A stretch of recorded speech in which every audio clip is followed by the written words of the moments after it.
Tonight we travel back to a world that did not rush. A world where life followed the rhythm of water and stars, where time moved gently, and where eternity felt close enough to touch. Close your eyes, breathe slowly, and listen as the Nile whispers its first story, a story that began before history and never truly ended. Long before history learned to remember itself, before names were given to places or stories were shaped into words. The land that would one day be called Egypt rested in a deep and patient silence. The desert stretched endlessly beneath the sun, its sands shaped by winds older than memory, its nights cooled by shadows and stars. Nothing here hurried, nothing announced itself. Time moved slowly, as if it were waiting for something to begin. And in that waiting, the Nile flowed.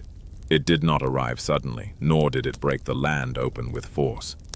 It moved as it always had, winding gently through the earth, carrying water from faraway highlands that no one here had ever seen. To the desert, this river was a soft voice in a vast quiet, a whisper that returned again and again without asking to be noticed.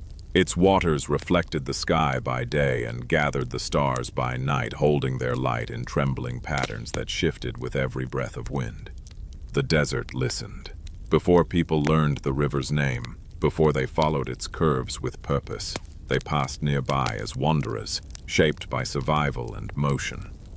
These early people lived lightly on the land, following animals, searching for water that often vanished as quickly as it appeared. Their lives were measured in steps and seasons, in hunger and relief, in the constant awareness that the land could give and take without warning. The desert taught them endurance. The sun taught them caution. The night taught them humility. But comfort was rare, and certainty rarer still.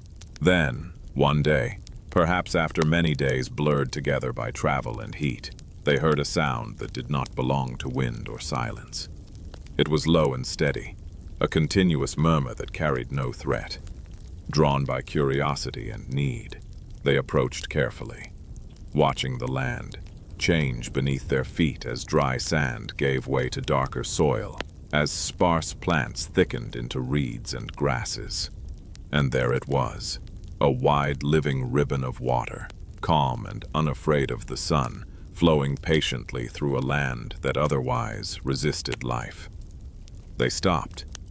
Something deep within them understood that this place was different. The first people who reached the Nile did not build homes or plant fields. They did not claim the land or name the river. They simply stayed. They drank from the water, cautiously at first, expecting bitterness or danger, but finding instead cool relief. They washed dust from their hands and faces. Children laughed as they watched their reflections ripple and bend, unfamiliar with a surface that moved yet remained. At night they lit small fires near the riverbank. The flames flickered softly, casting long shadows that danced across the ground. The sound of flowing water filled the darkness, steady and calming, unlike the sharp silence of the open desert. Above them, the stars seemed brighter than ever, mirrored in the river so that sky and water appeared to touch. The river did not demand attention. It did not change for them. It simply continued, and so they stayed a little longer. Days passed, then more days. They noticed that animals returned often to the same spots to drink. Birds nested among the reeds. Fish moved beneath the surface in quiet, shimmering schools. Life gathered here, drawn by the certainty of water. The people watched, learned, and waited. In time, they noticed that the river changed, not suddenly, but predictably. It rose when distant rains fell, spreading its waters across the land in a slow, deliberate motion. Fields that had been dry disappeared beneath shallow water, and, when the river withdrew, it left behind something extraordinary. The soil was darker, richer, alive. At first, this was only observed. Later, it was tested. Seeds dropped into the softened earth began to grow. Plants rose taller and stronger than any they had known elsewhere. Roots held firm. Life answered care with abundance. This was not understood as science or agriculture. It was felt as trust. The people learned that the river was not an enemy to fear, but a force to understand. They learned to wait for its return, to prepare for its rising, to welcome its retreat. Time itself changed meaning. It was no longer a relentless push forward, but a circle: flood, planting, growth, harvest, rest. With each passing season, wandering felt less necessary. With each harvest, staying felt more possible. Shelters that once traveled with the people began to remain in place. Simple frames of wood and reed were strengthened with mud from the riverbank. Walls grew thicker, roofs more secure. Paths formed where feet walked daily. Children were born who had never known another home.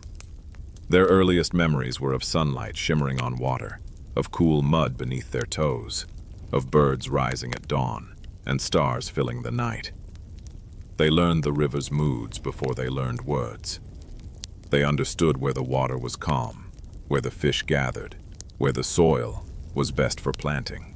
Elders sat in the shade, watching the river as they had watched it for years, carrying knowledge without writing, remembering floods and dry seasons, good years and hard ones. At night, stories were told beside low fires, not of distant places, of Ulitsas, but of this place, of how the river returned, of how it fed them, of how it seemed to care, without needing gratitude. The land was no longer borrowed. It was home. As the people settled, they spent more time watching the sky. Without walls or roofs, the heavens were always present. Stars rose and set in slow, reliable patterns. Some returned to the same places at the same times each year, just as the river returned to its banks. The connection felt natural, even inevitable. The river moved in rhythm. The stars moved in rhythm. Life, too, had a rhythm. This realization brought comfort. The world no longer felt chaotic or cruel. It felt ordered, purposeful, and steady. The people began to believe, not out of fear, but out of trust, that unseen forces guided the flow of water and light. The river became more than water. The sky became more than distance. Together they shaped meaning. As more families gathered along the Nile, cooperation became essential. Fields needed tending, canals needed clearing, harvests needed sharing. No one could control the river, but everyone depended on it. Leadership emerged quietly. Those who remembered the past were listened to. Those who noticed subtle changes in water or sky were respected. Knowledge became valuable, and memory became sacred. Work was shared. Food was stored. Children learned not only how to survive, but how to belong. The river taught them that life was strongest when it flowed together. At some forgotten moment, hands began to mark clay and stone. Simple lines, counting marks, signs of seasons past. These were not decorations. They were memory made visible. A harvest remembered. A flood recorded. A promise kept. The people were beginning to understand that stories could outlive voices. That memory could be held beyond a single lifetime. The desire to be remembered, gently, quietly, took root. Beyond the river's reach, the desert remained unchanged, vast, beautiful, and unforgiving. The people did not forget it. They remembered what it meant to wander, without water, without rhythm, without return. This contrast deepened their gratitude. Here, life was gentle, their life was struggle. The narrow ribbon of green along the Nile became precious beyond measure. As generations passed, the people noticed something that stirred deep reflection. Children grew old. Elders passed into memory. Villages changed. But the river did not age. It did not weaken. It did not forget. It flowed on. This planted a quiet question in the human heart. If the river endures, could something of us endure as well? Not in body, perhaps, but in memory, in story, in mark and meaning. This was the earliest dream of eternity, not spoken aloud, not carved in stone, but felt in the steady movement of water. beneath turning stars.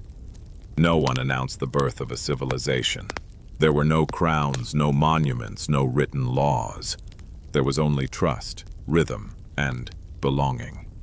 The Nile whispered, the desert listened, the people learned. Night after night, the river carried moonlight downstream.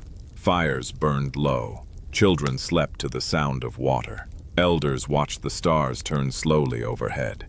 And in that quiet, enduring partnership between land, water, sky, and human memory, the first breath of a civilization was taken, softly, patiently, and without urgency, beginning a story that would refuse to fade, just as the river itself refused to stop flowing through the heart of the desert.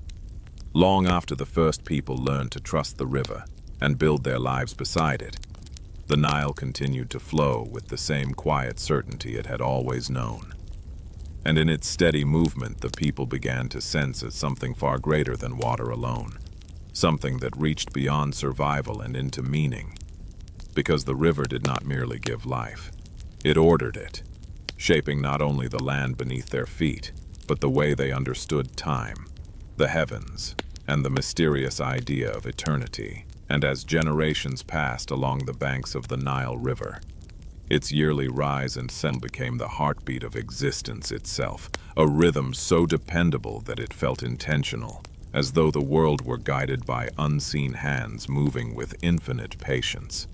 Each year, without fail, the river rose from distant rains far beyond the horizon, swelling slowly and deliberately, never in haste, never in chaos, spreading its waters across the fields like a blessing laid gently upon the land.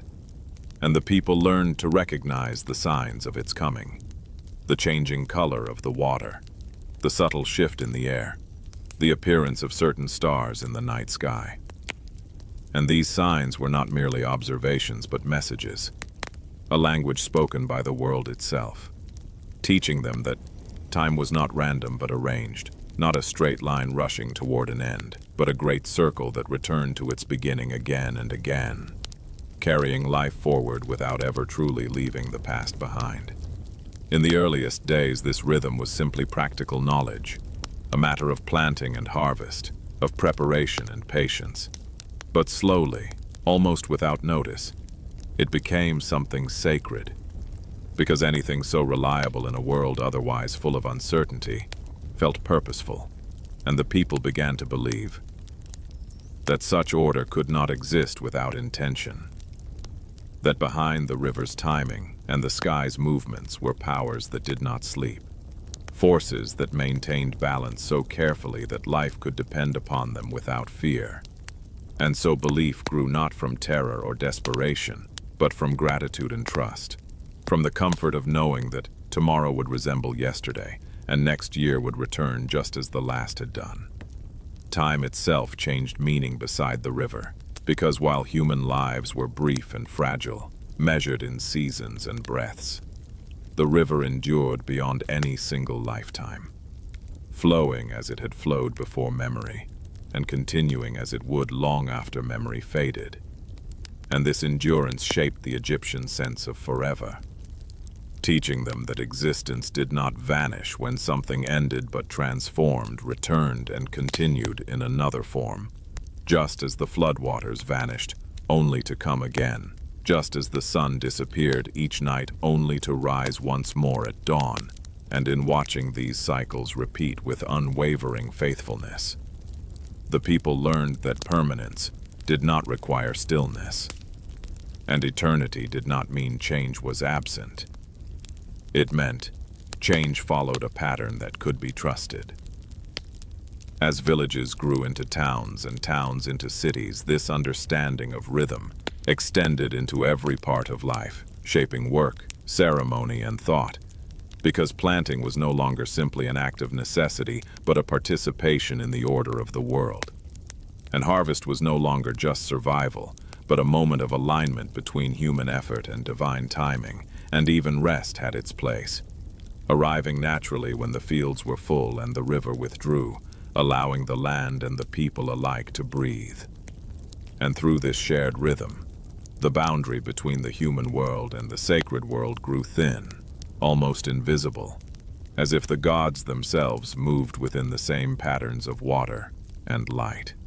The sky above reinforced this belief, for the stars did not wander aimlessly, but followed paths as precise as the river's course, rising and setting in dependable order, returning to familiar places year after year, and the people noticed that certain stars appeared just before the flood, while others marked the turning of seasons, and these celestial signs seemed to confirm what the river already taught: that time was governed by harmony, that the universe itself breathed in cycles, and that life, death, and renewal were not separate events but movements within a single, eternal rhythm. And so, the heavens and the river became mirrors of one another, one flowing above in silence, the other below in sound, both guiding human life with equal authority. Priests and observers emerged not as rulers of the gods, but as listeners, men and women who devoted themselves to watching the river and the sky with careful attention, preserving knowledge across generations, recording patterns in memory long before they were written in stone, and through this watching they learned that precision mattered, that small changes carried meaning, and that maintaining harmony required respect for timing and balance. And these ideas slowly shaped moral thought as well, because just as the river rewarded patience and cooperation, it punished recklessness and greed, and just as harmony sustained life, disorder threatened it. And so the concept of order became sacred, not merely a human invention, but a reflection of how the universe itself was arranged. From this understanding emerged the Egyptian sense of divine order, the belief that the world was held together by balance rather than force, and that the gods did not act randomly or cruelly, but upheld a cosmic rhythm that allowed existence to endure.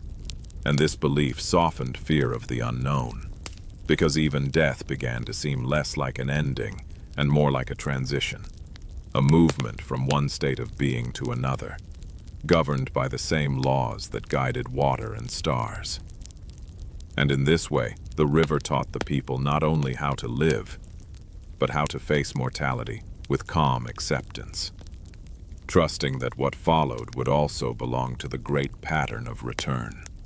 As generations passed, stories grew richer and more detailed, describing gods who sailed across the sky as the sun sailed across the river, gods who died and were reborn, just as the land died beneath floodwaters and was reborn in green abundance. And these stories were not distant myths, but reflections of daily experience, shaped directly by the environment in which the people lived, because every flood reenacted creation, every harvest confirmed renewal, and every sunrise promised continuity. And through these repeating events, belief was reinforced not by command or fear, but by lived reality, day after day, year after year. Temples rose along the riverbanks not as places to escape the world, but as places to align with it, structures carefully oriented to the movement of sun and stars, built to honor timing as much as divinity. And rituals performed within them followed the same measured pace as the river itself, slow, deliberate, and precise, reinforcing the idea that haste disrupted harmony, and that devotion was best expressed through consistency rather than excess. And even the rulers of the land, the pharaohs, were understood not merely as kings, but as guardians of this rhythm, responsible for maintaining balance between the human realm and the divine, just as the river maintained balance between desert and life. The idea of forever, shaped by centuries of watching the Nile, became central to Egyptian identity because, unlike cultures that feared time as something that stole life away, the Egyptians saw time as something that carried life forward, preserving what mattered through repetition and remembrance. And this belief found expression in their care for the dead, their desire to preserve the body, their insistence that names be spoken and remembered, because to be remembered was to continue participating in the eternal rhythm, to remain part of the great cycle, rather than vanish into silence. And this desire did not arise from desperation, but from confidence, from the belief that the universe itself valued continuity. Even in moments of hardship, when floods were too high or too low, when harvests failed or conflicts arose, the underlying faith in rhythm endured, because deviation did not destroy belief, but reinforced it, reminding the people that harmony required constant attention, respect, and renewal. And just as fields had to be replanted after damage, balance had to be restored through ritual, justice, and patience. And in this way, the river taught resilience as well as trust, showing that eternity was not fragile, but adaptive, capable of enduring disruption without losing its essence. As centuries unfolded, the Nile remained unchanged in its fundamental nature, flowing past villages, cities, temples, and tombs alike, witnessing the rise and fall of dynasties, the triumphs of rulers, and the quiet lives of countless ordinary people. And through it all, its rhythm continued to shape belief, anchoring human experience in something vast and enduring, something that made individual lives feel meaningful within a greater whole. And this is why the Egyptian sense of forever was not abstract or distant, but deeply grounded in the physical world, felt in the weight of water, the warmth of sun, the turning of stars, and the steady passage of seasons. In the end, the Nile did more than sustain a civilization. It taught it how to think in terms of eternity, how to see time not as an enemy but as a companion, how to understand life and death not as opposites but as movements within a single, unbroken flow. And long after temples crumbled and mines faded, the river continued its ancient course, carrying with it the memory of a people who learned to see forever, not as something beyond the world, but as something flowing quietly through it, moment by moment, season by season, endlessly patient, endlessly returning, just like the eternal river itself. Long before the names of kings echoed across stone halls, and long before monuments rose to meet the sun, most people in ancient Egypt lived lives that were quiet, steady, and deeply rooted in the simple rhythms of the land. Their world was not defined by grandeur or conquest, but by mud beneath their feet, sunlight on their skin, and the dependable movement of the river nearby. These villages, scattered along the banks of the Nile, were humble places, yet within them unfolded lives of remarkable balance, patience, and continuity. Lives shaped not by ambition for greatness, but by the art of living well within the natural order of the world. At dawn, the village awakened slowly. The sun rose not with urgency, but with certainty, spilling warm light across flat rooftops and narrow paths packed smooth by years of footsteps. Mud brick houses, built from earth taken directly from the riverbank, absorbed the early heat and glowed softly in shades of brown and gold. Smoke curled gently upward as hearths were stirred to life, and the smell of bread baking mingled with the scent of damp earth and river reeds. This was not a hurried beginning. The day did not rush anyone forward. It unfolded as it always had, as it always would. Families lived close together, often several generations sharing the same home or cluster of homes. Grandparents rose early, their movements slow but practiced, while children still slept curled beneath light coverings, breathing softly in the cool morning air. Mothers prepared simple meals, flatbread, onions, dates, while fathers gathered tools for the day's work. These tools were modest: wooden plows, stone blades, baskets woven from reeds. Nothing was wasted because everything had required effort, and effort was respected. When the sun climbed higher, the village emptied gradually as people moved toward the fields. The land beyond the houses stretched outward in narrow strips of green, carefully measured and patiently tended. Farming was not viewed as labor separate from life. It was life itself. The soil, dark and fertile from the river's flood, welcomed seeds with generosity, and the people responded with equal care. They planted, not in haste, but in accordance with the season, guided by memory and observation, passed down through generations. A field planted too early or too late could mean hunger, and so attention mattered more than strength. Men, women, and older children worked side by side. Hands pressed seeds into the earth. Feet pressed mud into irrigation channels to guide water where it was needed. Conversation flowed quietly, punctuated by laughter, by shared stories, by the gentle sounds of birds and insects moving through the fields. There was no sense of isolation in this work. The land belonged to everyone, and its success depended on cooperation rather than competition. By midday, the sun grew strong and the work slowed. People rested in the shade of trees or simple shelters built near the fields. Meals were shared. Water passed from hand to hand, and the world seemed to pause beneath the heat. Even rest had its rhythm. Nothing was rushed because nothing needed to be. The river would continue to flow. The crops would continue to grow. Time was not something to conquer. It was something to move with. Children played near the village during these hours, chasing one another along dusty paths, inventing games with stones and sticks, their laughter rising and falling like birdsong. They learned by watching rather than by instruction. How to shape clay into bowls, how to recognize the signs of changing seasons, how to respect elders and care for younger siblings. Life lessons were not spoken loudly. They were absorbed gradually, woven into daily experience. As the heat softened and the afternoon light turned warm and slanted, work resumed gently. Fields were checked, animals, goats, sheep, cattle were gathered and guided back toward the village. Fishing nets were pulled from the river, revealing shimmering catches that would be shared among families. Nothing was excessive and nothing was wasted. Balance governed every action, because imbalance brought consequences that everyone understood. Evening was a time of return.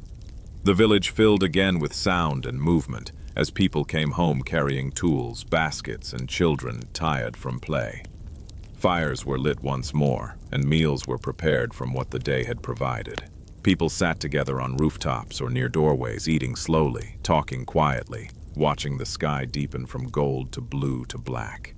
The stars appeared one by one, familiar and reassuring, just as the river's distant murmur remained constant. These evenings were when stories were told. Not stories of heroes or distant wars, but stories of ancestors, of floods remembered, of seasons that tested patience and seasons that rewarded it. Elders spoke softly and children listened, learning who they were by hearing where they came from. Memory was not stored in books or carved in stone for these villagers. It lived in voices, gestures, and shared understanding. Night brought coolness and rest. The village settled into stillness, broken only by the occasional call of an animal or the soft movement of wind through reeds. Families slept close together, comforted by familiarity rather than luxury. There was no fear in the dark, because the darkness was known. It arrived every night and every morning it left. Even sleep followed the same rhythm as everything else. Natural, expected, and trusted. Through the passing of years, these routines changed very little. Children grew into adults who repeated the same patterns, not out of ignorance, but out of wisdom. They understood that stability was a gift, not a limitation. While kings ruled and temples rose elsewhere, the villages remained the heart of the civilization, quietly sustaining everything above them. Without these ordinary lives, these farmers, builders, parents, and elders, no greatness could have endured. Illness, loss, and hardship were part of life, but they were faced collectively. When someone fell ill, neighbors brought food. When floods failed or rose too high, the village adapted together. Survival was not an individual struggle. It was a shared responsibility. This sense of interdependence shaped character and belief, reinforcing the idea that harmony mattered more than dominance, and that care for one another was as essential as care for the land. Religion, for these villagers, was not distant or abstract. It lived in daily actions, in gratitude for a good harvest, in quiet offerings made at small household shrines, in respect shown to the river and the sun. The gods were not remote beings to be feared, but forces woven into everyday existence, present in light, water, and time itself. To live well was to live in balance, and balance was sacred. As years turned into generations, villages shifted slightly. Homes repaired, paths altered, families expanded or faded, but the essence remained unchanged. The mud brick walls returned to earth when they crumbled, only to be rebuilt again. Children replaced elders. Fields were replanted season after season. The cycle continued, steady and unbroken. These ordinary lives left little behind in the way of monuments, but they left something far more enduring: continuity. The civilization endured not because of its kings or temples, but because millions of people woke each morning, worked the land with care, loved their families, respected the rhythms of nature, and went to sleep trusting that tomorrow would come. Much like today. In the end, it was in these villages of mud and sunlight, humble, patient, and deeply human, that ancient Egypt truly lived. Not in the silence of tombs or the grandeur of stone, but in laughter at dusk, hands in fertile soil, and the quiet understanding that life, when lived in harmony with the world, could be both ordinary and extraordinary at the same time. Long after villages of mud brick and sunlight had settled into steady rhythm along the Nile, and long after people learned to trust the river's return and the stars' slow turning, another presence emerged in the Egyptian world. One that did not replace the river or the gods, but stood between them and humanity.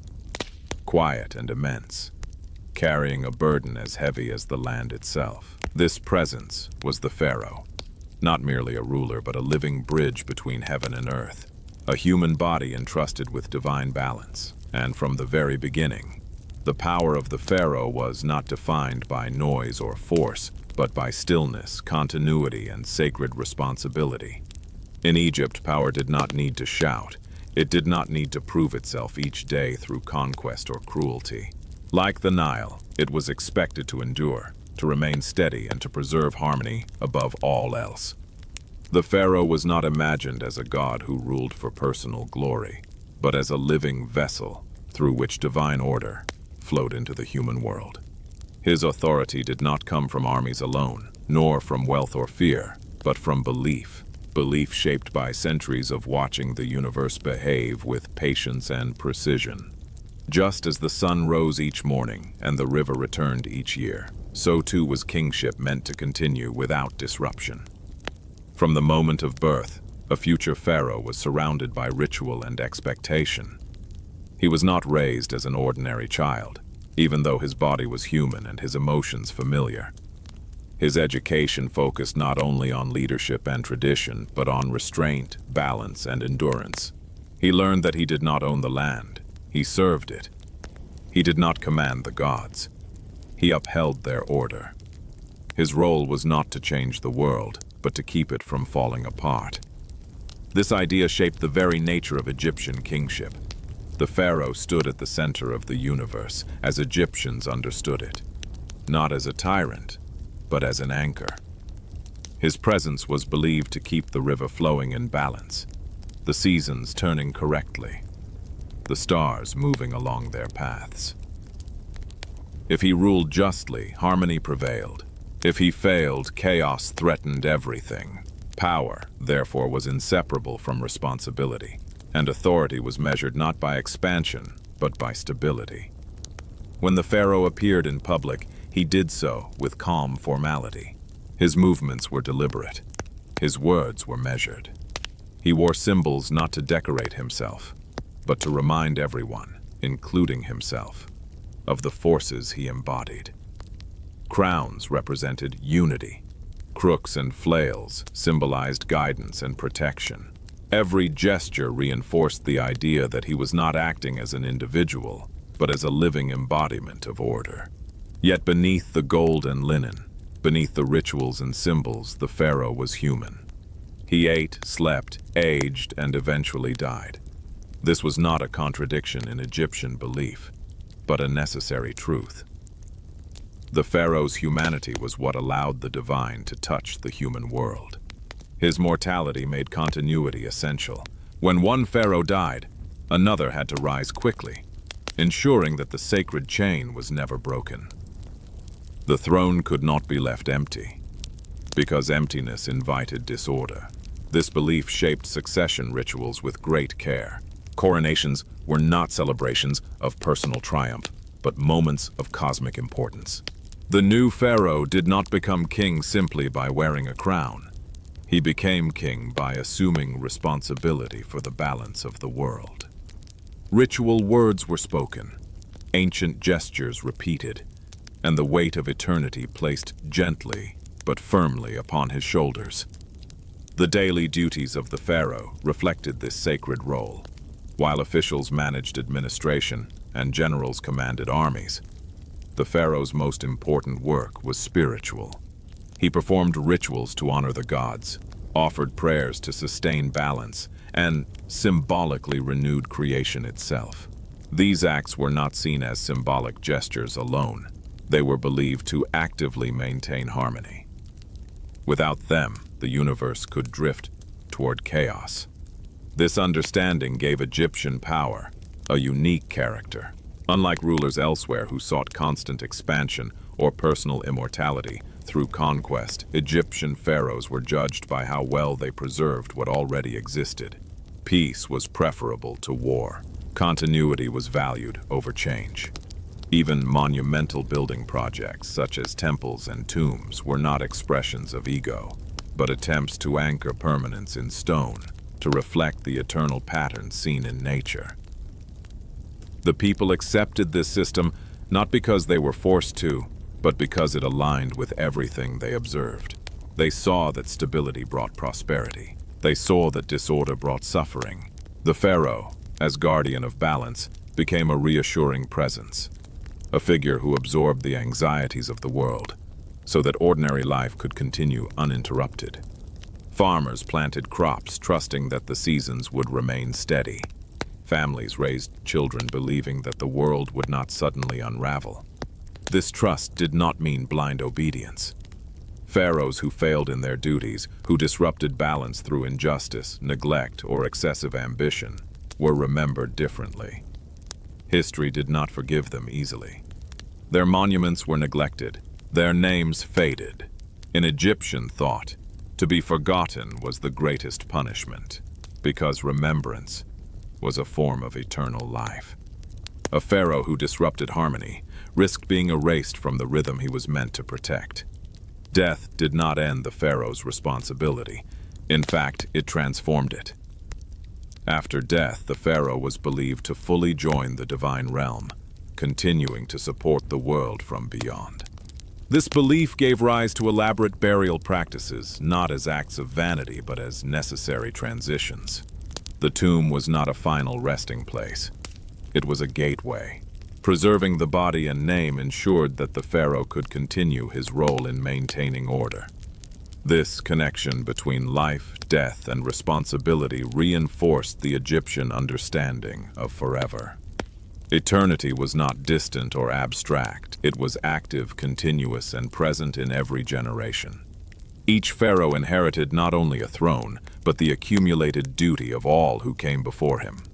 He stood within a lineage that stretched backward into myth and forward into the unknown, linking past and future through disciplined stewardship. Even warfare, when it occurred, was framed within this worldview.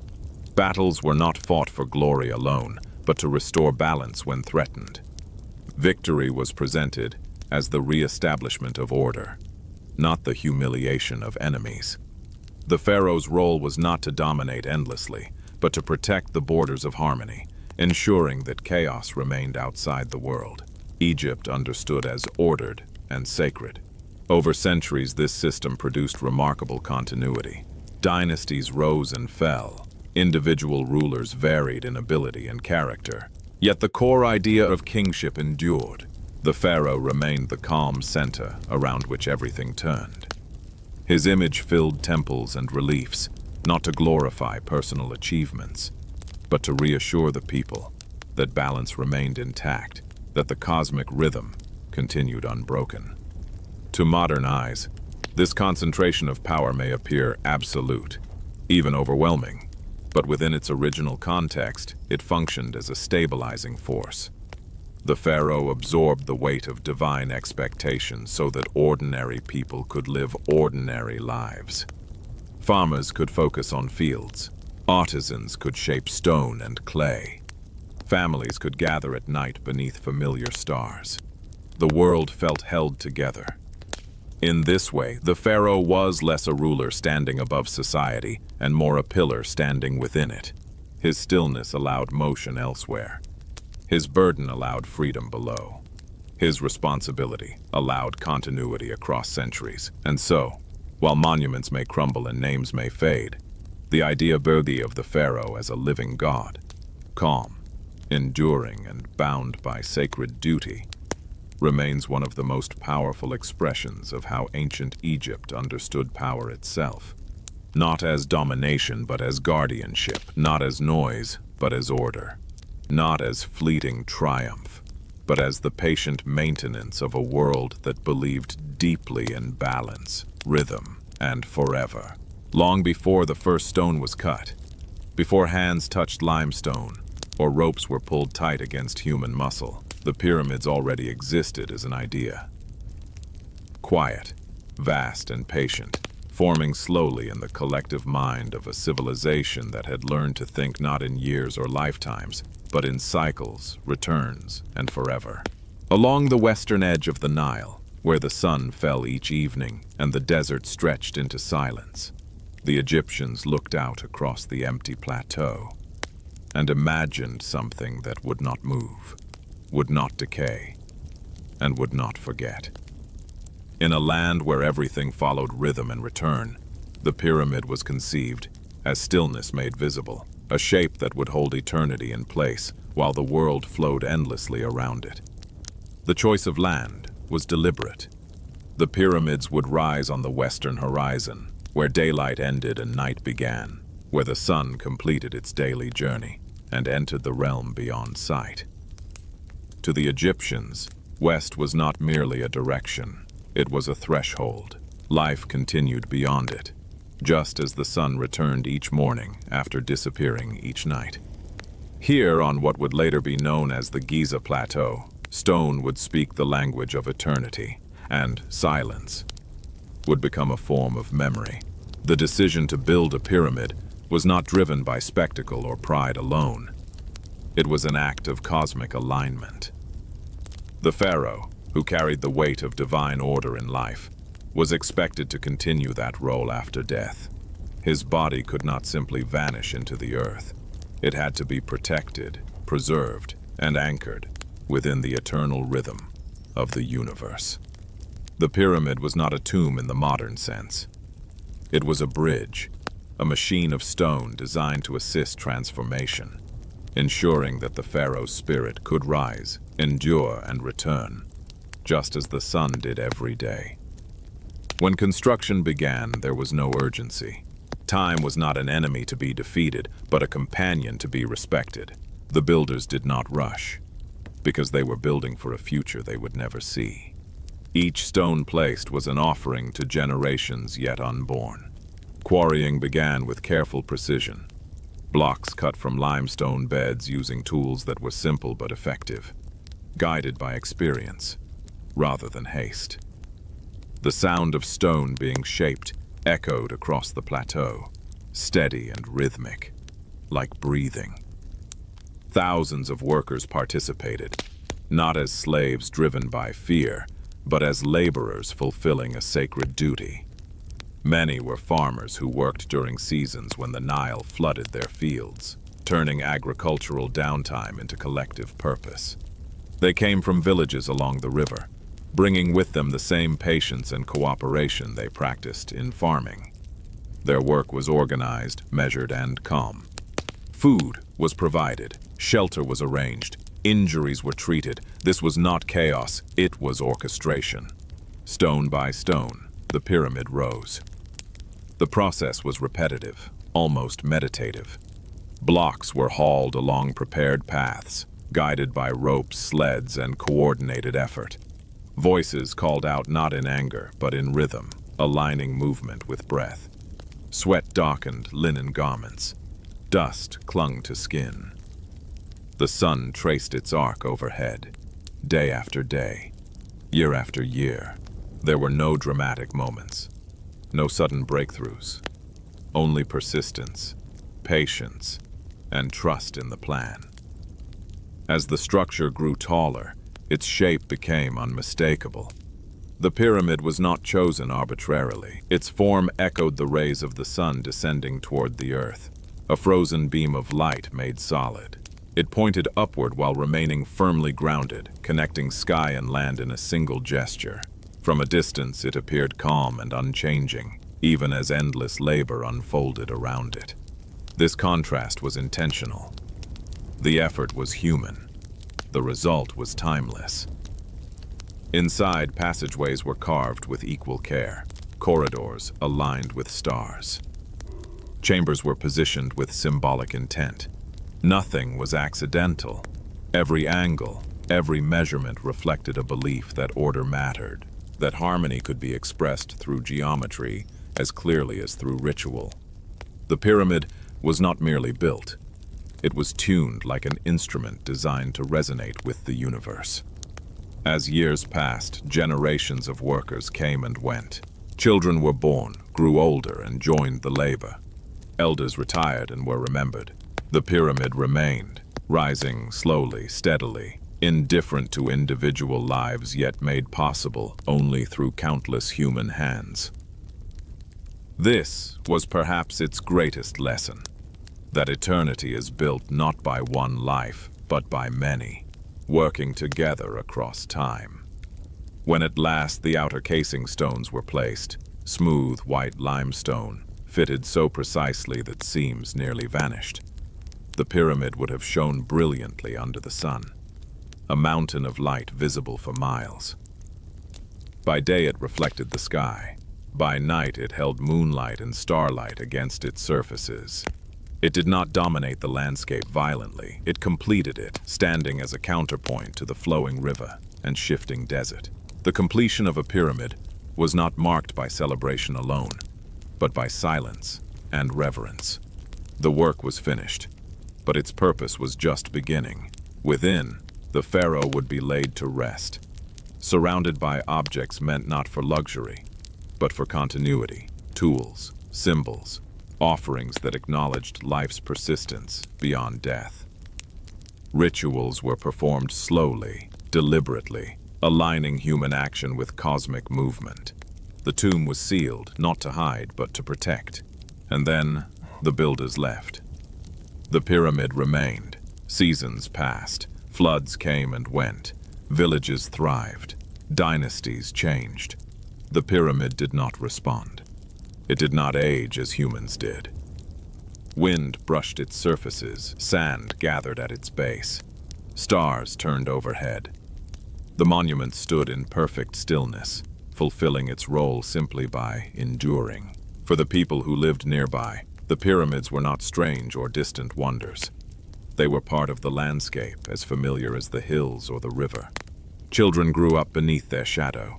Farmers glanced at them as they worked. Travelers used them as landmarks. They were reminders, not of power alone, but of continuity, proof that something made by human hands could participate in forever. Over centuries, the bright casing stones were taken for other buildings.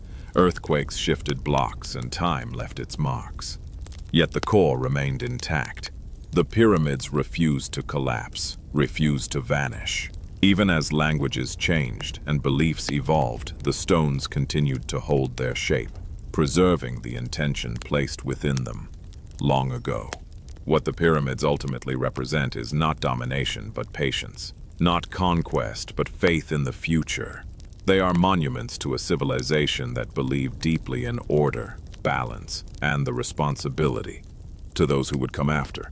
They were built by people who accepted that their greatest achievement might never be witnessed by their own eyes, and who found meaning in that acceptance. In a world of motion, the pyramids chose stillness. In a world of noise, they chose silence. In a world of passing lives, they chose endurance. And so they remain, stones placed not for a single ruler or moment, but for eternity itself, quiet, immovable, and endlessly patient. watching the river flow, the desert breathe, and the stars return, night after night, just as they always have. To the ancient Egyptians, death was never an abrupt ending, never a door slammed shut, never a darkness that erased all meaning. It was instead a quiet turning, a passage as natural and expected as the setting of the sun. Just as the sun disappeared each evening, only to rise again in the east, so too did human life continue beyond its visible horizon. Death was not feared as annihilation, it was prepared for as a journey. Life, with all its labor and love, was understood as a careful rehearsal for what came next. Because the afterlife was not a vague hope or distant mystery, it was the destination toward which all existence gently moved. This belief did not arise from fantasy or denial. It was born from observation. The Egyptians watched the Nile vanish into floodwaters and return richer than before. They watched seeds disappear into soil and rise again as green life. They watched the moon die and be reborn. The stars disappear and return. The sun travel through darkness and emerge renewed. In such a world, endings were never final. They were transitions, and death, the most profound transition of all, followed the same eternal logic. From the earliest villages to the height of royal power, Egyptians lived with the certainty that life extended beyond the body. This certainty shaped how they lived, how they ruled, how they built, and how they loved. It shaped morality, memory, and identity itself. To live well was not merely to survive or prosper, but to prepare one's soul for the long continuity ahead. The afterlife was imagined not as an abstract heaven, far removed from earthly experience, but as a perfected continuation of life itself. Fields still existed, rivers still flowed, work still had meaning, but without exhaustion or suffering. Families were reunited, hunger, illness, and injustice were absent. Eternal peace did not mean inactivity. It meant harmony without disruption. The best moments of earthly life were believed to continue forever, cleansed of pain and loss. Yet this eternal peace was not automatic. It was earned. At the heart of Egyptian belief stood the idea that death brought judgment, not as punishment but as balance restored. Each soul entered the realm known as the Duat, the mysterious world beyond life, where truth could no longer be hidden and actions could no longer be undone. Here, the soul faced the most important moment of its existence, the weighing of the heart. In this sacred judgment, the heart, the seat of thought, intention, and morality, was placed on a scale against the feather of truth and cosmic order. The heart carried the record of a lifetime. Every act of kindness, every prayer, every moment of justice or cruelty was believed to be inscribed upon it. No witness was needed. No confession could erase what had been lived. Presiding over this moment was Osiris, Lord of the afterlife, once a king who had died and been restored. He did not rage or threaten. He judged with stillness and calm, representing the certainty of divine order rather than fear. Around him stood other divine figures who observed the weighing not as executioners, but as witnesses to truth. If the heart was light, untainted by cruelty, dishonesty, and imbalance, the soul was welcomed onward. It passed into the field of reeds, a place of eternal peace where life continued in perfect alignment. If the heart was heavy, burdened by wrongdoing and disregard for order, it could not proceed. Such a soul faced dissolution, not torment, but loss of continuity. The one fate Egyptians feared most, to be forgotten, erased from the eternal rhythm. This belief placed extraordinary importance on how one lived. Morality was not enforced solely by law or punishment, but by cosmic consequence. Every choice mattered, every act echoed beyond death. To act justly was not only good for society, it was essential for eternity. Because of this, preparation for the afterlife began early. Tombs were constructed not as places of sorrow, but as houses of transition. The body was preserved through mummification. not out of vanity, but because the soul needed a recognizable form to return to. Names were carved into stone, because to be named was to exist. Images were painted on walls so the soul could see and remember.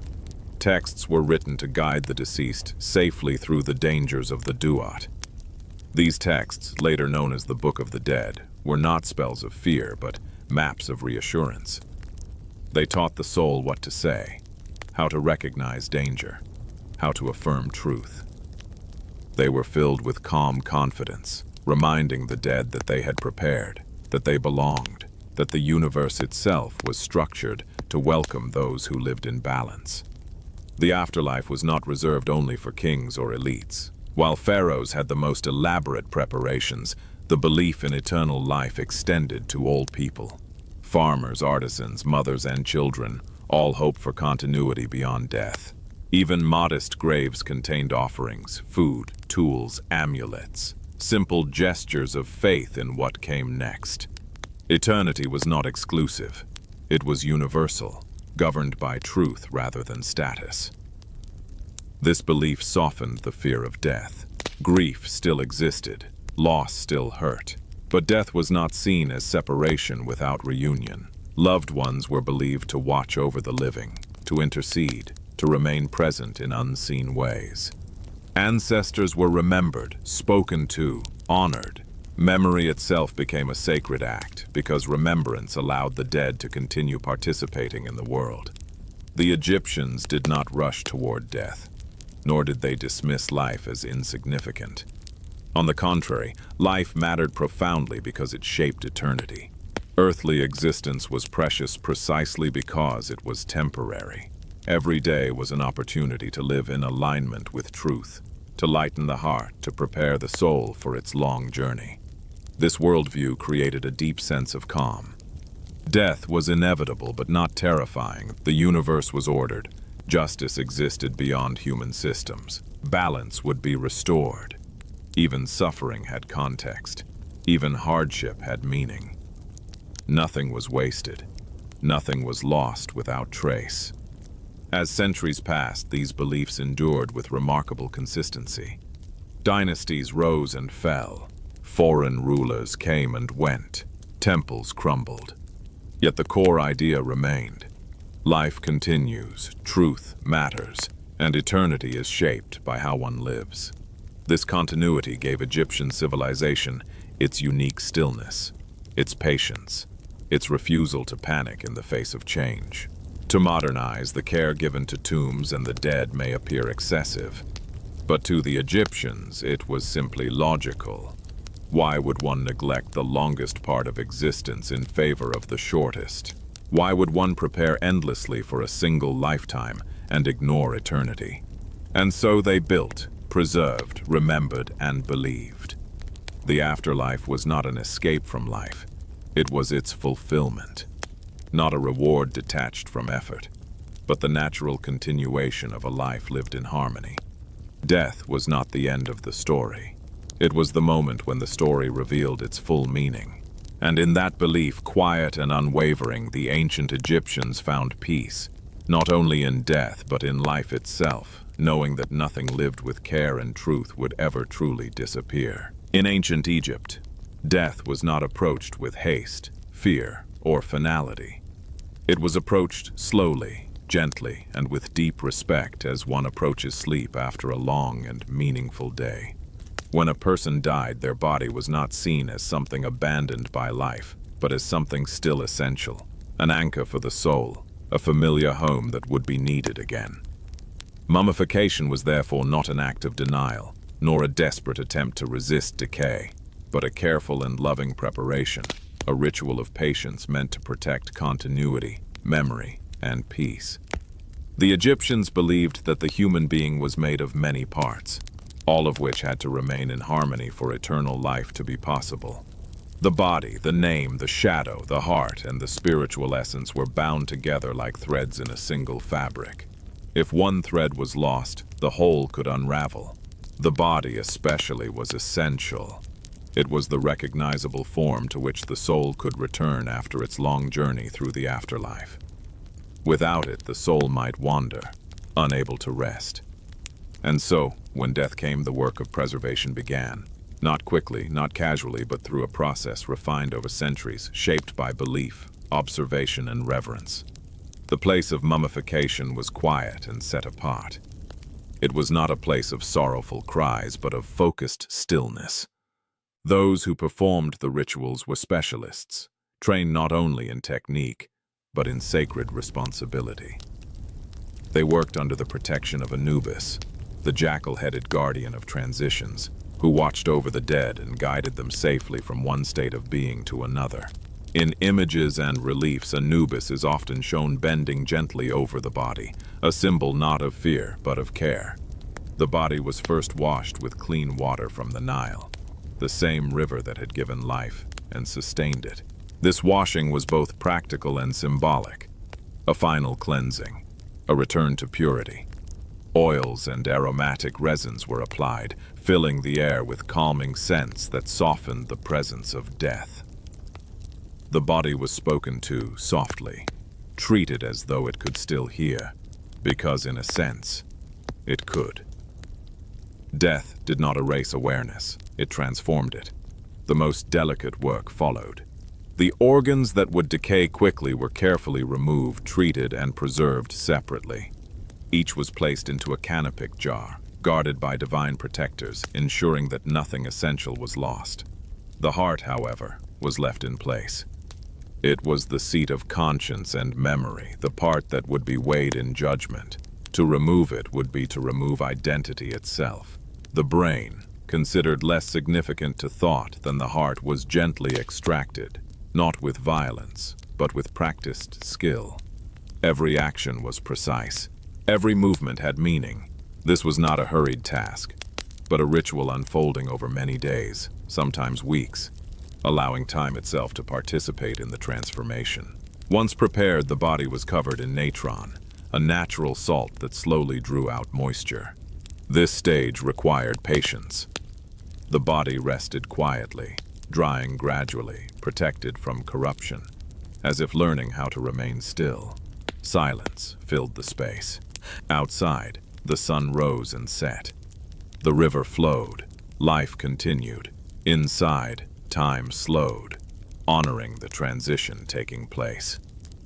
When the drying was complete, the body was washed again and anointed with oils and resins. The skin was softened. The features were restored.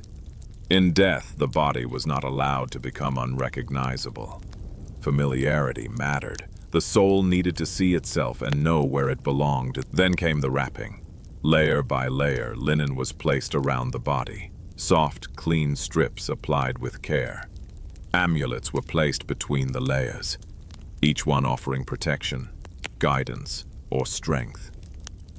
Sacred words were spoken quietly, prayers woven into the process as surely as the linen itself. Wrapping was not rushed. It was methodical, meditative, almost rhythmic, like breathing slowed to its calmest pace. The face was covered last, sometimes with a mask shaped to resemble the living person, idealized and peaceful. This was not meant to deceive death, but to affirm identity. "You are still you," the mask seemed to say. "You are remembered. You are whole." Throughout this process, the presence of the gods was felt constantly. Osiris, ruler of the afterlife, represented the promise that death led to renewal. He himself had died and been restored, and his story echoed in every act of preservation. To mummify was to reenact the cosmic story of death followed by continuity. Once complete, the mummy was placed within a coffin, sometimes nested within several layers, each decorated with symbols, texts, and images meant to guide and protect. These were not decorations for the living, but tools for the dead, maps of the unseen world, reminders of prayers, affirmations of worthiness. The tomb itself was prepared as a space of quiet continuity. Food, furniture, tools, and personal objects were placed inside, not because the dead would physically use them as before, but because familiarity eased transition. The afterlife was imagined as life perfected, not erased. One did not arrive empty-handed. Family members participated in the final rituals, not with despair, but with solemn care. They said farewell knowing it was not permanent. The tomb was sealed, not to imprison the dead, but to protect the stillness inside. The body rested, the soul journeyed, the rhythm of eternity continued. What is most striking about mummification is not its technical complexity, but its emotional tone. There is no panic in it, no violence, no urgency. It is slow, deliberate, and deeply respectful. It treats death not as an enemy to defeat, but as a phase to be navigated gently. This reverence extended beyond royalty. While the wealthy could afford more elaborate processes, even the poor practiced forms of preservation within their means. Simple wrappings, modest graves, small offerings. The belief in continuity was not limited by status. Everyone hoped for endless sleep and gentle awakening beyond it. Mummification also served the living. It reminded them that actions mattered, that identity endured, that memory was sacred. It comforted the grieving by offering structure to loss, purpose to sorrow. The careful preparation of the body was a way of saying, this life mattered enough to preserve, and this death is not the end. Over centuries, techniques evolved, refined by observation and tradition, but the heart of the practice remained unchanged. The goal was never perfection. It was preservation of essence, to remain recognizable, to remain whole, to remain remembered. Today, when we look upon mummies preserved across millennia, what we are seeing is not obsession with death, but devotion to continuity. These bodies were prepared not for display, but for peace. They were meant to sleep, undisturbed, while the universe continued its eternal rhythm around them. Mummification was an act of faith expressed through hands and time. Faith that life continued, faith that identity mattered, faith that stillness could be sacred. And so the body was wrapped, protected, and laid to rest, not in darkness, but in quiet expectation, prepared for endless sleep, until the soul, having completed its journey, would return, recognize itself, and continue forever within the calm and ordered rhythm of eternity. In ancient Egypt, the loudest truths were never spoken aloud. They were felt, in shadow and scent, in stone worn smooth by centuries of devotion, in the hush that settled naturally when one stepped from the bright world of sun and dust into the sacred stillness of a temple. These temples were not built to impress humanity alone. They were built to welcome the gods, to give them a place on earth where balance could be renewed, and the universe gently reminded to remain whole. To enter a temple was to leave ordinary time behind. Outside, the Nile flowed, markets stirred, children laughed, and life moved forward with steady purpose. Inside, movement slowed, voices softened, breath became deliberate. The temple did not rush anyone. It absorbed them, guiding the mind away from the noise of daily life and towards something older, deeper, and endlessly patient. These were not places of congregation as later religions would know them. Most people never entered the innermost spaces of a temple. Temples were not meant to gather crowds. They were meant to contain presence, the presence of the gods themselves. The gods did not dwell everywhere equally. They chose their homes carefully, and when they accepted a temple, that place became a living threshold between worlds. The architecture reflected this belief. Temples were built as journeys rather than rooms. One moved inward gradually, passing through open courtyards filled with sunlight into halls where columns rose like stone forests, their tops shaped as lotus and papyrus, reminders of the first moment of creation when life rose from the waters. Light diminished with each step, ceilings lowered, walls closed in gently.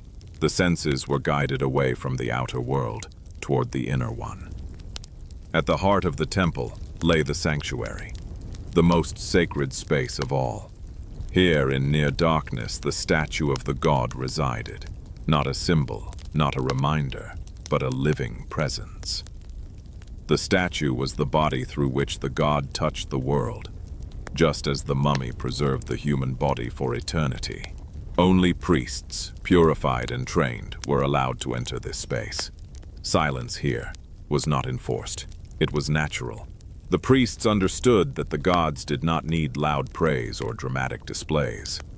The universe itself already honored them through order and rhythm. What the gods required was care, attention, continuity, and so the daily rituals were performed not with excitement but with calm devotion. Each morning before dawn, priests washed themselves with cool water, shaved their bodies, and dressed in clean linen. Purity was not moral judgment, it was clarity. To approach the gods, one had to remove distraction. The priest became a vessel, temporarily setting aside personal identity to serve cosmic balance. As the sun rose, temple doors were opened slowly. Incense was lit, its smoke curling upward like a visible prayer, filling the air with resinous sweetness that softened thought and slowed breath. The scent lingered long after the ritual ended, soaking into stone, becoming part of the temple's memory. The statue of the god was awakened gently. Hymns were spoken, not shouted. Offerings of food, drink, flowers, and light were presented. These offerings were not bribes or payments. They were acts of relationship. Just as humans were sustained by the gods, so too were the gods sustained by devotion. Balance flowed both ways. Among the most important of these divine presences was Amun, whose great temples rose at Karnak and Luxor. Amun was known as the Hidden One, a god whose power was vast yet unseen, felt rather than observed. His temples reflected this mystery, immense in scale, yet inward in focus, guiding worshippers from openness into profound stillness. To walk beneath the towering columns of Karnak was to feel small, not in fear but in reverence, as if the human self were gently set aside in the presence of something immeasurable. Another divine presence often honored within temple walls was Ra, whose daily journey across the sky mirrored the soul's journey through life, death, and rebirth. Temples aligned with the sun's path were not accidental constructions. At certain times of year, sunlight pierced deep into sanctuaries, illuminating statues and reliefs for brief moments of perfect alignment. These moments were not spectacles for crowds. They were confirmations that the universe still recognized itself, that order held. Night brought a different kind of sacredness. When the sun disappeared and the moon rose, temples changed character. Moonlight filtered into courtyards, silvering stone and casting long shadows that seemed to move with quiet intention. Priests continued their duties under stars that mirrored those painted on temple ceilings, creating the sensation of standing between two skies, one above, one below. At night, the boundary between worlds felt thinner. The gods were closer. Silence deepened. Temples were also places of learning and memory. Within their walls, priests recorded astronomical observations, preserved rituals, and safeguarded texts that carried wisdom across centuries. Knowledge here was not collected for power, but for preservation. The goal was not innovation, but continuity. Change was approached cautiously, introduced only when necessary to restore balance rather than disrupt it. For ordinary people, temples were places of awe and reassurance. While they could not enter the sanctuaries, they gathered in outer courtyards during festivals, bringing offerings, prayers, and hopes. They trusted the priests to speak on their behalf, to maintain harmony so that floods would return, crops would grow, and justice would endure. The temple stood as proof that the universe was being cared for, that someone was listening. Temples also served as anchors in time. Dynasties rose and fell, rulers changed, borders shifted, yet the temples remained. New kings added walls, pylons, or statues not to erase what came before, but to join it. Each addition was an act of continuity, a way of saying the rhythm continues, the gods are still here, order endures. Even conflict did not erase the sanctity of these places. Invaders might claim temples, adapt them, or rename the gods, but the stones themselves carried memory. The silence lingered. The alignment with stars remained. The architecture continued to guide human movement inward, reminding all who entered that some things were older than power and deeper than ambition. What is most striking about Egyptian temples is not their size or decoration, but their restraint. Despite their grandeur, they do not overwhelm with chaos. Their reliefs are orderly, their texts are precise, their spaces are intentional. Everything serves balance, everything invites calm. The temples taught people how to behave in the presence of the eternal. Speak softly, move deliberately, listen more than you speak. Do not rush the gods. Do not demand. Participate humbly in the rhythm that already exists. In this way, temples shaped Egyptian character as much as belief. They reinforced patience, respect, and acceptance of limits. They reminded humanity that the universe did not revolve around individual desire, but around harmony maintained through care. When dawn broke each day and priests reopened the sanctuary, they were not beginning something new. They were continuing something unbroken. When incense burned, it was not a new prayer, but a renewal of an ancient one. When moonlight touched stone, it did not awaken mystery, it confirmed it. And so the temples stood, year after year, century after century, as places where humans spoke softly, not because they were afraid, but because they understood that the gods did not need to be shouted at. The gods listened in silence. They responded through order, rhythm, and continuity. In a world that often feels loud and urgent, these temples remind us of another way to exist, one where meaning deepens in stillness, where devotion is expressed through care rather than noise, and where silence itself becomes a sacred language, spoken fluently in stone, incense, moonlight, and time. In ancient Egypt, power did not always speak loudly, nor did it always wear the face of conquest or command. Much of its deepest strength moved quietly, like water beneath the surface of the Nile, shaping the world not through force, but through continuity, care, and wisdom, passed gently from one generation to the next.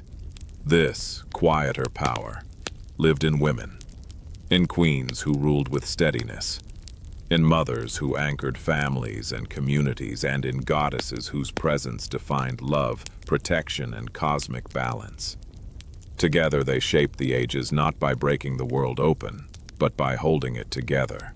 From the earliest villages along the riverbanks, women stood at the center of daily life. They gave birth, raised children, prepared food, managed households, and preserved traditions. These roles were not seen as lesser or secondary. They were essential. The survival of Egypt depended not only on kings and priests, but on mothers who taught children how to live within the rhythms of land and time, how to respect elders, how to act with fairness, and how to endure hardship without losing compassion. In a civilization that valued continuity above all else, motherhood was a sacred responsibility, for it ensured that memory itself would continue. The Egyptian mother was not idealized as fragile or passive. She was strong, practical, and deeply respected. She oversaw the home, managed resources, and often worked alongside men in fields or workshops.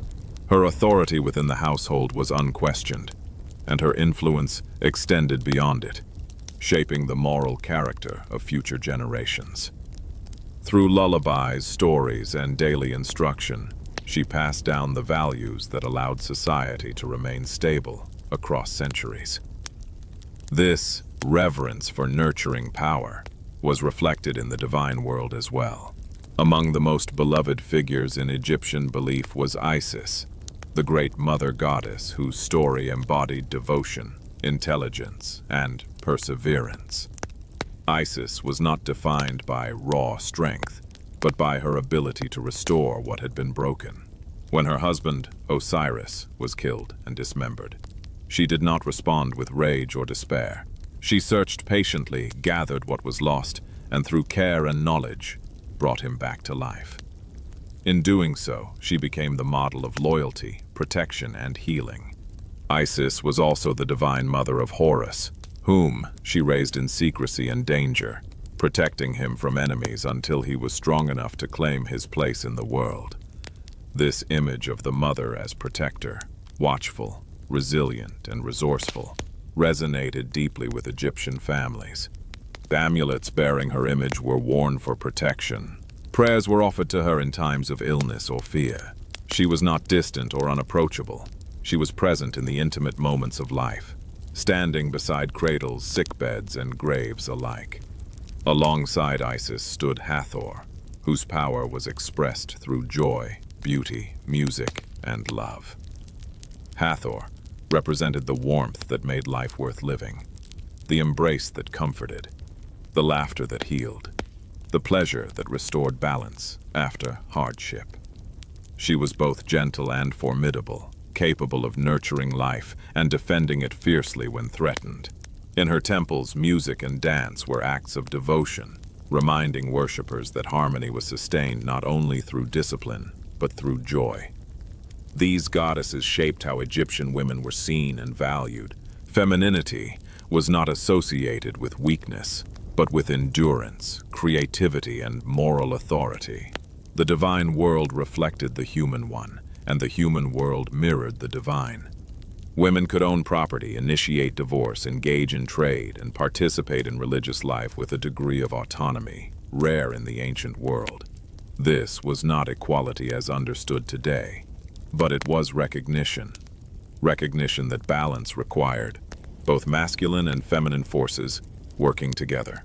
Nowhere was this recognition more visible than in the figure of the queen. Egyptian queens were not mere companions to kings. They were partners in power, symbols of legitimacy, and often intermediaries between the pharaoh and the divine. The title Great Royal Wife carried sacred weight, linking the queen to goddesses and reinforcing the cosmic order of kingship. Through ritual, lineage, and presence, queens helped stabilize the throne and ensure continuity. One of the most remarkable examples of this quiet yet commanding power was Hatshepsut, a woman who ruled not only as queen, but as pharaoh herself. Rather than overturning tradition violently, she stepped into it with careful precision. She adopted the symbols of kingship, portrayed herself in both masculine and feminine forms, and ruled with restraint and vision. Her reign was marked not by endless war, but by prosperity, monumental building, and trade expeditions that strengthened Egypt without destabilizing it. Hatshepsut's authority rested not on fear, but on competence and continuity. She presented herself as chosen by the gods, particularly Amun, aligning her rule with divine will rather than personal ambition. In doing so, she demonstrated that power rooted in balance could transcend gender expectations without shattering the cultural framework.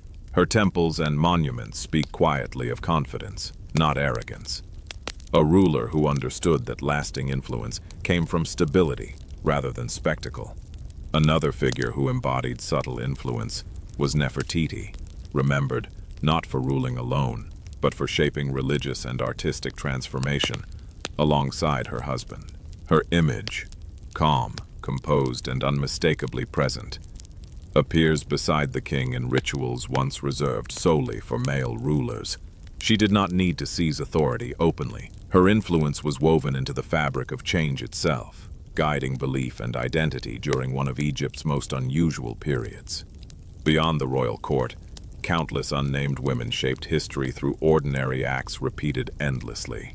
Midwives brought life into the world. Daughters cared for aging parents. Widows managed households with resilience. Priestesses served in temples, performing rituals that sustained divine favor.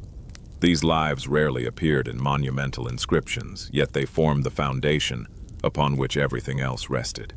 Even in death, women's nurturing power endured. Tombs depict wives seated beside husbands, children gathered around mothers, scenes of shared life continuing beyond the grave. These images were not sentimental. They were declarations of belief. Family bonds did not dissolve at death. Love continued. Care continued.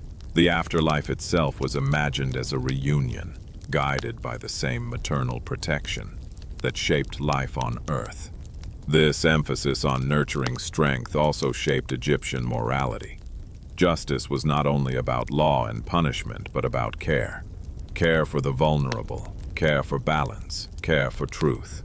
The feminine principle, embodied by goddesses and mothers alike, softened authority without weakening it, reminding rulers and common people alike that endurance depended on compassion as much as control. Over thousands of years, dynasties rose and fell, temples were built and buried, and foreign powers came and went. Yet the presence of queens, mothers, and goddesses remained constant. Their stories adapted, their names shifted in prominence, but their essence endured. They represented the truth that power did not always need to conquer to be real, and that wisdom often spoke most clearly in calm persistence rather than command. In the end, ancient Egypt was shaped as much by the hands that held children and prepared food as by the hands that held scepters and swords. It was shaped by women who understood that life's greatest strength lay in continuity, that nurturing was not passive, and that quiet endurance could outlast empires. And so, across the ages, queens ruled, mothers taught, goddesses watched, and the world continued. Not because it was forced to, but because it was gently held together by wisdom, care, and a strength that did not need to shout its name. In ancient Egypt, even conflict moved slowly. It did not crash into the world like a sudden storm, nor did it define life with constant urgency.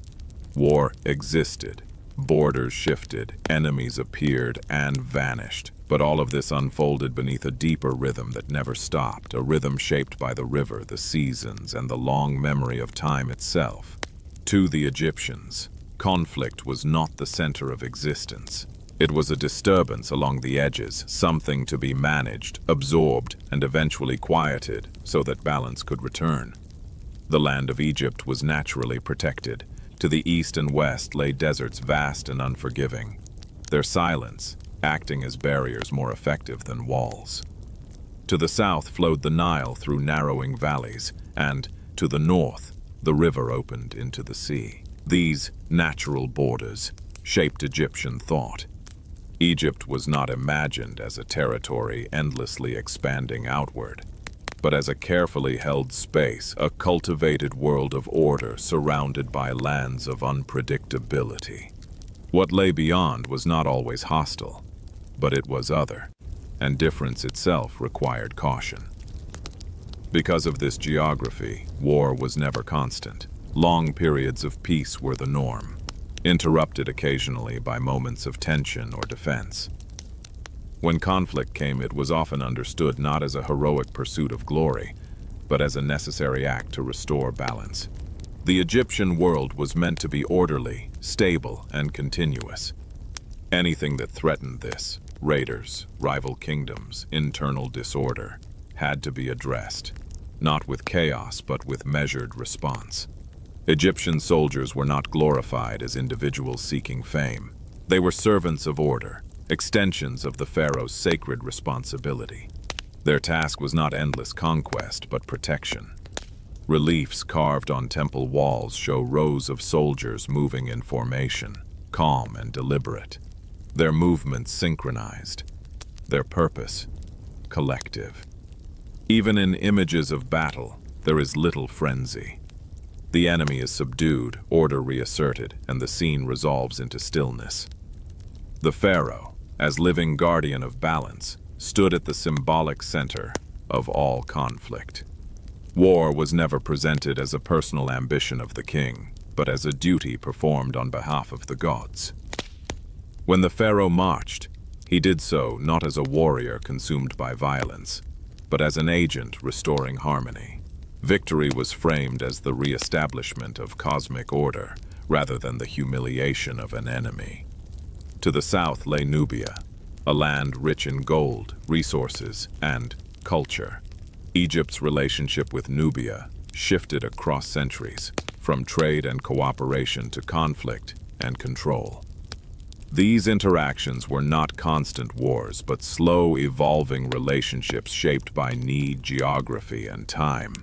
Fortresses rose along the Nile, not as declarations of endless hostility, but as quiet markers of boundary and awareness.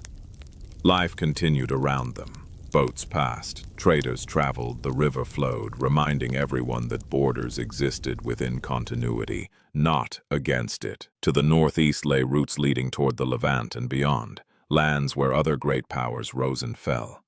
At times, Egypt encountered rivals such as the Hittite Empire, and these encounters tested the limits of patience and strength. Yet even the greatest conflicts, remembered in inscriptions and reliefs, were framed as episodes within a longer story rather than defining moments. Treaties were signed, marriages arranged, peace restored, the world moved on. What is striking in Egyptian accounts of war is how quickly they return to calm. Battles end, captives are shown kneeling, offerings are made to the gods in gratitude. Life resumes its rhythm. There is no lingering obsession with destruction. The emphasis always returns to stability. For the people who lived far from borders, war was often a distant echo rather than an immediate reality. Farmers continued planting, villages continued raising children, temples continued their rituals. Even when armies marched, they did so seasonally, often during times when agricultural work was paused. War, like farming, followed the calendar. It did not override it. This does not mean suffering was absent. Loss existed, fear existed, but these experiences were absorbed into a broader understanding of time. Grief did not erase faith in order. Hardship did not shatter belief in continuity. The Egyptians trusted that imbalance was temporary, that the world would right itself as long as rituals were maintained, justice upheld, and memory preserved. Borders themselves were not rigid lines etched into maps. They were zones of interaction, places where cultures met, traded, borrowed, and adapted. Egyptian identity was strong enough to absorb influence without dissolving. Foreign gods were sometimes welcomed. Foreign styles appeared in art and dress. Even conflict led to exchange. Time softened edges that once seemed sharp. As centuries passed, Egypt experienced periods of expansion and contraction. Power grew, waned, and grew again. Yet the tone of Egyptian history remained remarkably steady. There is little sense of panic or collapse in their own records. Even moments we now call invasions or declines were understood as transitions rather than endings. The march of time was gentle, even when events within it were not. This perspective shaped how history itself was remembered. Egyptian inscriptions emphasized continuity over rupture. Kings linked themselves to ancient predecessors. Temples were expanded rather than replaced. Even victories were framed as renewals of ancient order, not unprecedented achievements. The past was never abandoned.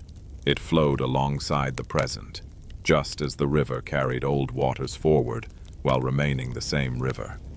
War, in this worldview, was not a failure of civilization, but a test of its resilience. The true measure of strength was not how fiercely one fought, but how quickly balance could be restored afterward. Silence, not noise, marked success. A quiet border was a healthy border. A peaceful field was the ultimate victory.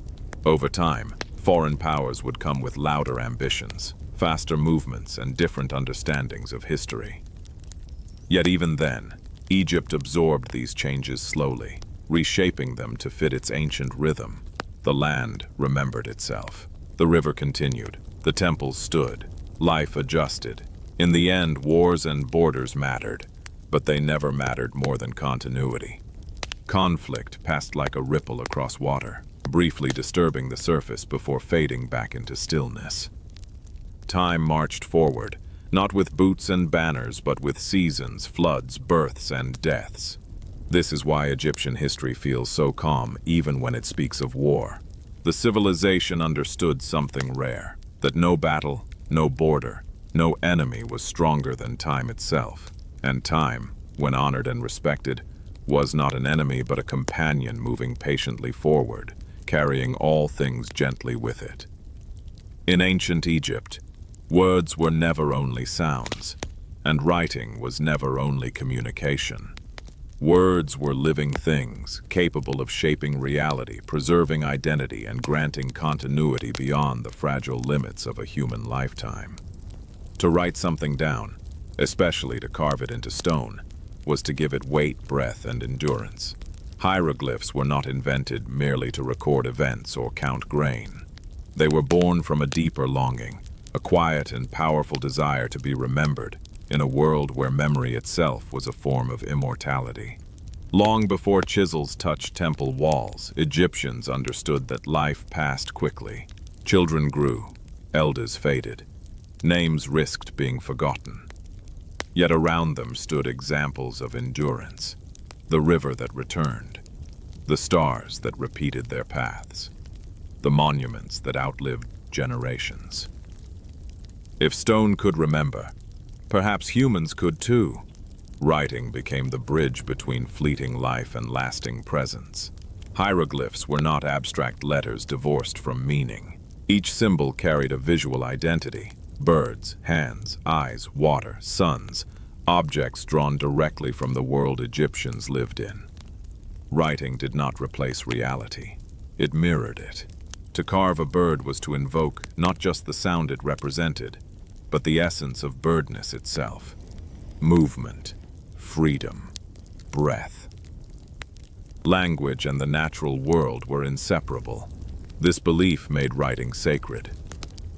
The act of writing was placed under the protection of Thoth, the divine scribe, keeper of knowledge, measurer of time, and guardian of truth. Thoth was not a god of conquest or spectacle. He was a god of precision, balance, and quiet intelligence. He recorded the judgments of the dead, counted the years of kings, and ensured that nothing important slipped into chaos or forgetfulness. To write was to participate in Thoth's work, to align oneself with cosmic order. Because of this, scribes held a unique place in Egyptian society. They were not warriors or priests alone, but caretakers of memory. Their training was long and demanding.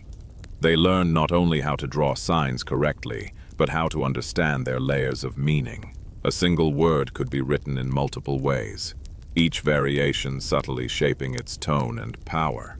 Precision mattered because a poorly written word could distort meaning, disrupt balance, or weaken protection. Most people never learned to write, but nearly everyone understood its power. To see one's name carved into stone was to know that one would endure. To have one's deeds recorded was to be acknowledged by time itself. This is why names were repeated endlessly in inscriptions, reliefs, and tombs. The name was not a label. It was a vital part of the soul. If the name survived, the person survived. Hieroglyphs were therefore deeply connected to the afterlife. Tomb walls were covered with texts, not to decorate the dead, but to sustain them. These writings described offerings that would never run out, prayers that would never stop being spoken, protections that would never expire. Even if no living person visited the tomb, the words themselves continued to function. Writing did not require an audience. It required existence. Stone was chosen deliberately. Papyrus could decay. Voices could fade. But stone endured. Temples, tombs, and monuments became vast libraries carved into the landscape itself. The walls did not merely display information. They held memory in place. The earth itself became a record keeper. Yet hieroglyphs were not rigid or lifeless. They were designed to flow. Signs were arranged to please the eye as much as the mind. Writing could be read left to right or right to left, depending on how the figures faced. Meaning followed form. Language was visual, rhythmic, almost musical. To read hieroglyphs was not to scan quickly, but to move slowly, absorbing layers of sound, image, and symbolism. This slowness was intentional. Egyptian culture valued patience. Words were meant to last, not to rush.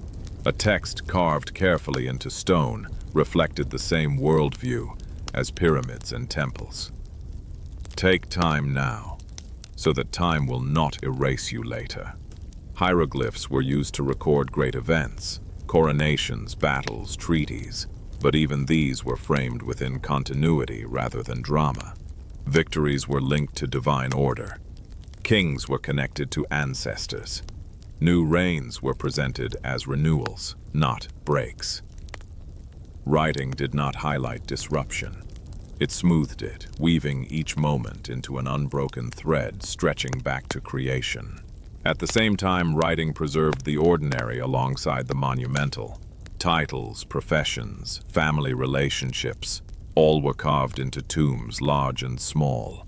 A farmer might be remembered as beloved of his children. A woman might be remembered as mistress of the house. These phrases were not trivial. They were declarations of identity, proof that a life had meaning beyond survival. Writing also functioned as protection. Hieroglyphs were believed to hold power simply by existing. Images of food fed the dead. Images of enemies subdued them eternally. Protective spells carved on coffins and walls guarded the soul against danger. Words did not describe reality. They participated in it. Because of this belief, hieroglyphs were treated with great care. Dangerous creatures were sometimes written in incomplete forms, so they could not come alive through writing. Power was respected, not wielded casually. To write was to take responsibility. Over centuries, writing evolved.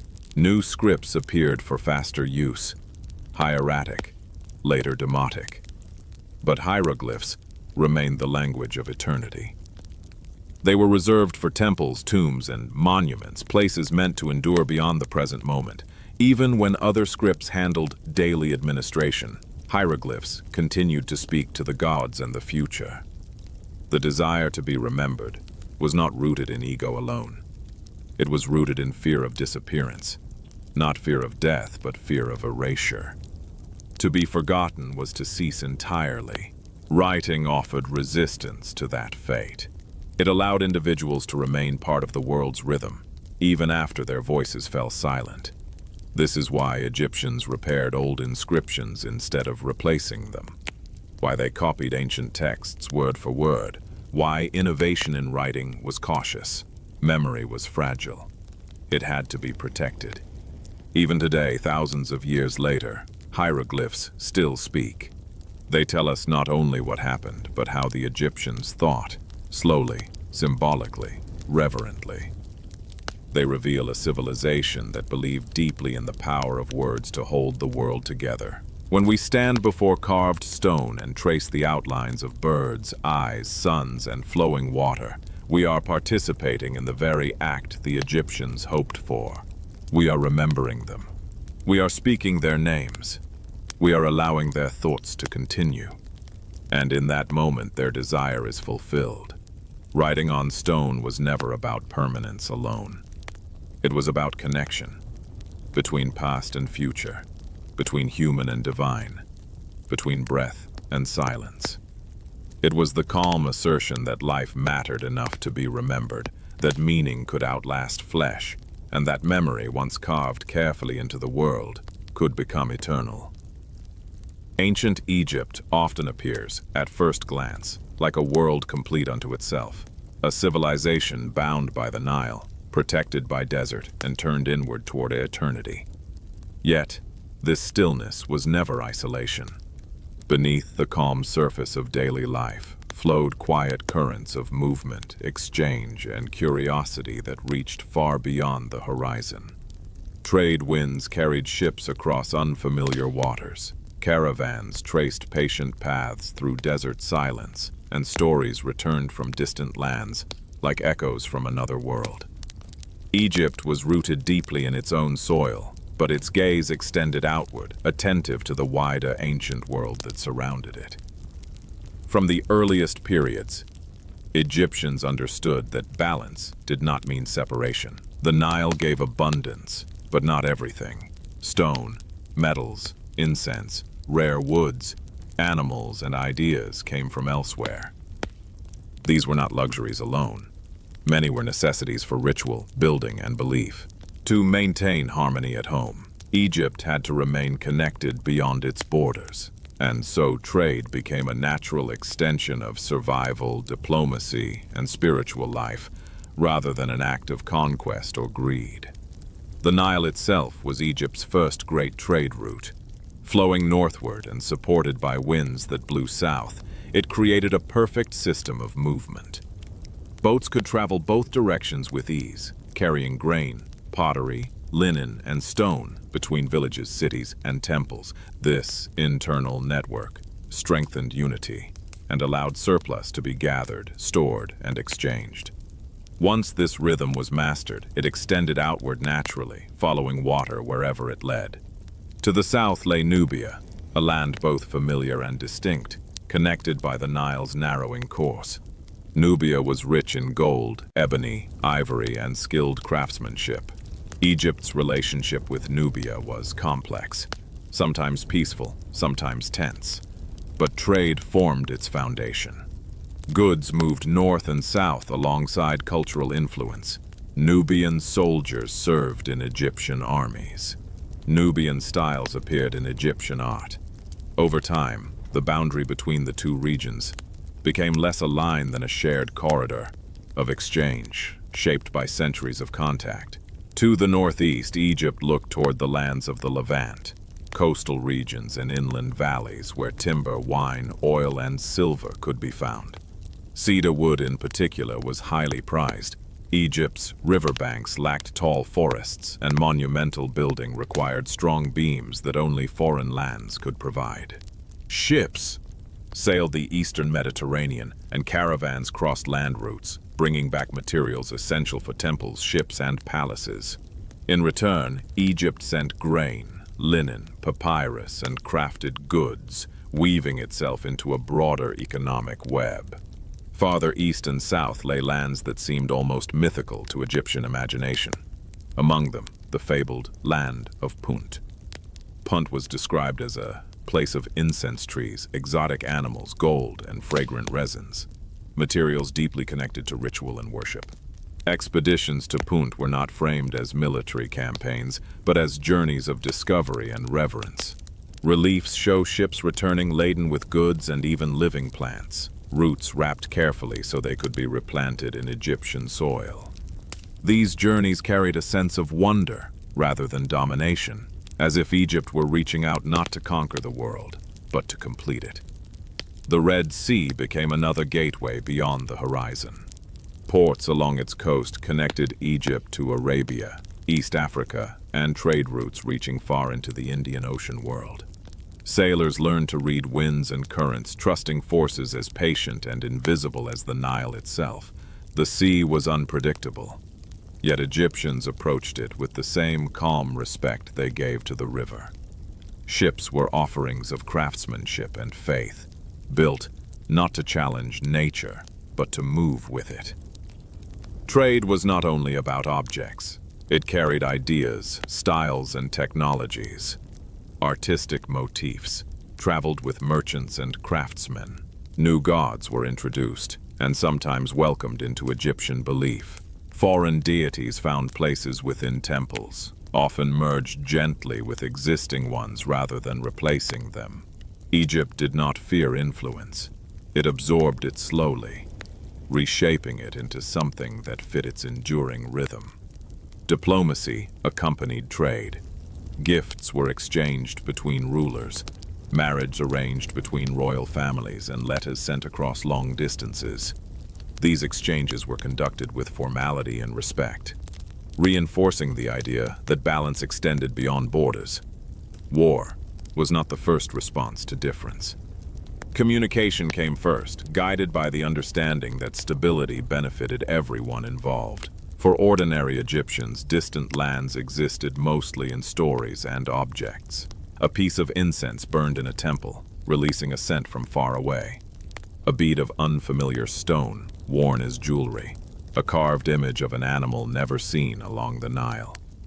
These items carried quiet mystery, reminders that the world was larger than the river valley, yet still connected to it. The foreign was not frightening. It was intriguing. Caravans crossing the desert moved slowly, guided by stars and memory. Their pace matched Egyptian sensibility, unhurried, deliberate, trusting in preparation rather than speed. Oases became meeting points, temporary worlds of exchange where languages mixed and news traveled. These routes did not disrupt Egypt's stability, they reinforced it, ensuring access to what the land itself could not provide. Even when Egypt expanded its influence militarily, trade remained central. Conquered regions were expected to contribute resources, but also to participate in exchange. Tribute was framed as restoration of order rather than exploitation. Goods flowed toward Egypt, but Egyptian culture flowed outward as well, carried by administrators, artisans, and belief. Influence moved both ways, softening the edges of power. What is striking about Egypt's engagement with the wider world is its lack of urgency. There was no rush to dominate everything beyond the horizon. Expansion occurred when necessary, receded when balance shifted, and always returned to the central priority of internal harmony. Egypt did not measure success by how far its reach extended, but by how well its core remained stable. As centuries passed, new powers rose around Egypt. Some louder, faster, more aggressive in their ambitions. Yet Egypt's approach to the world remained patient. It adapted rather than resisted blindly. Foreign rulers adopted Egyptian titles. Foreign gods wore Egyptian forms. Trade continued even as political control changed. The rhythm endured.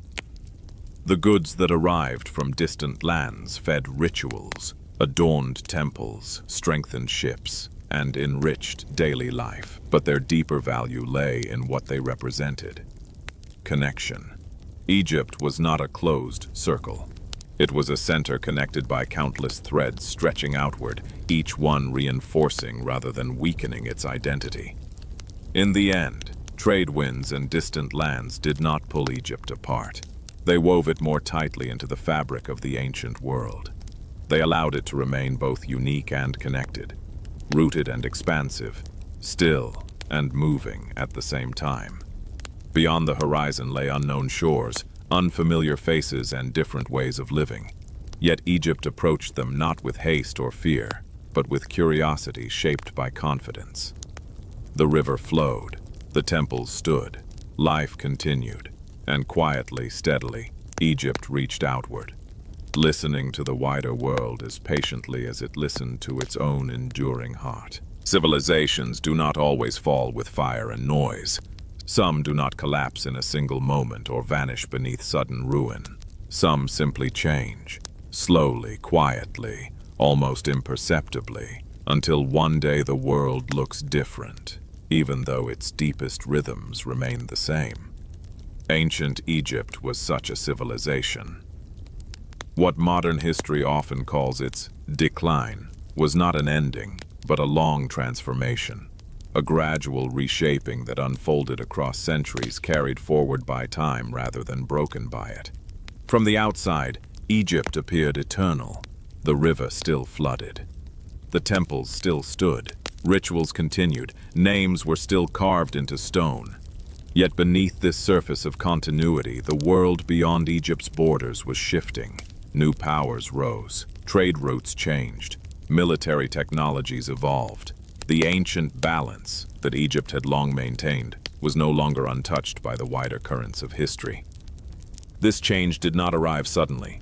For generations, Egypt adapted quietly, absorbing pressures rather than resisting them outright. Periods of strength were followed by periods of fragmentation. Local rulers gained influence. Central authority weakened, then recovered, then weakened again. Yet even during these moments of uncertainty, daily life continued, much as it always had. Farmers planted, priests performed rituals, families honored their dead. The core of Egyptian life did not disappear, simply because politics grew unstable. Foreign influence began to appear more frequently along Egypt's borders. To the east and north, powerful empires expanded, bringing with them new languages, new customs, and new ways of organizing power. Egypt, once the unquestioned center of its own world, now found itself part of a much larger stage. Yet it did not respond with panic. Instead, it did what it had always done. It adapted.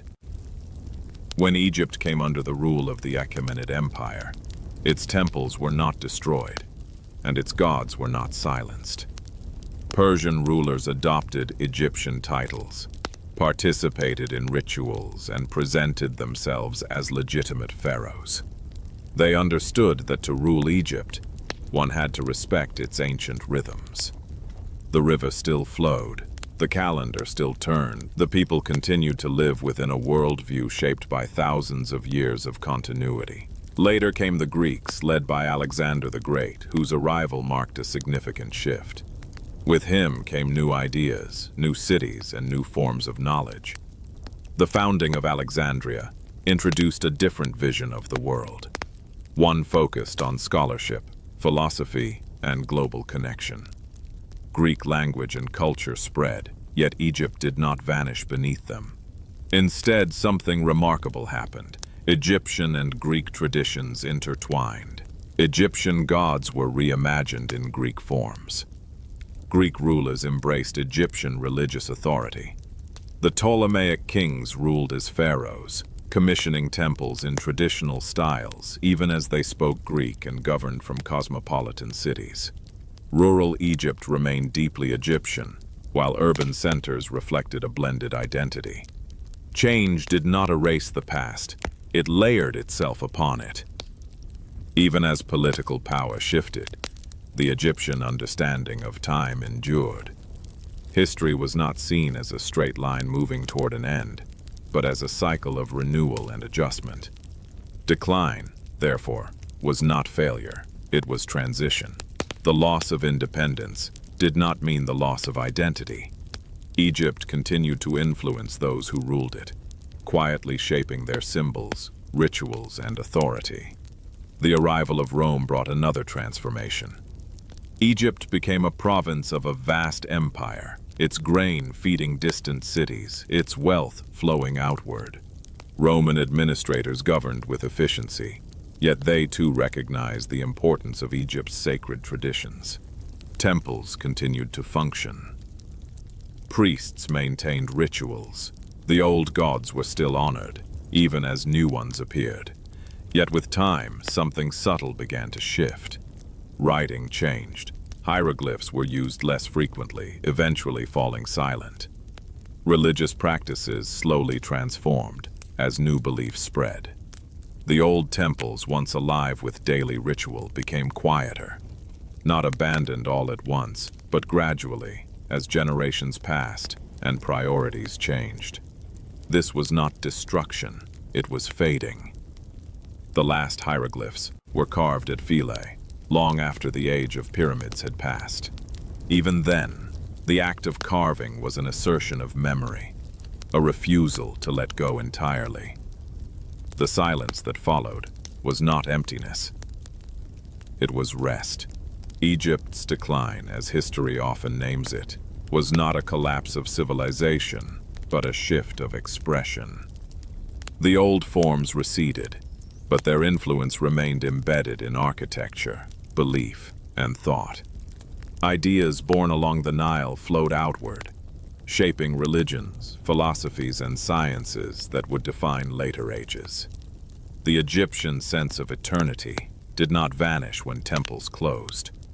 It lived on in new forms, in ideas of the afterlife, in sacred architecture, in the belief that order underlies chaos and that time is something to move with rather than against.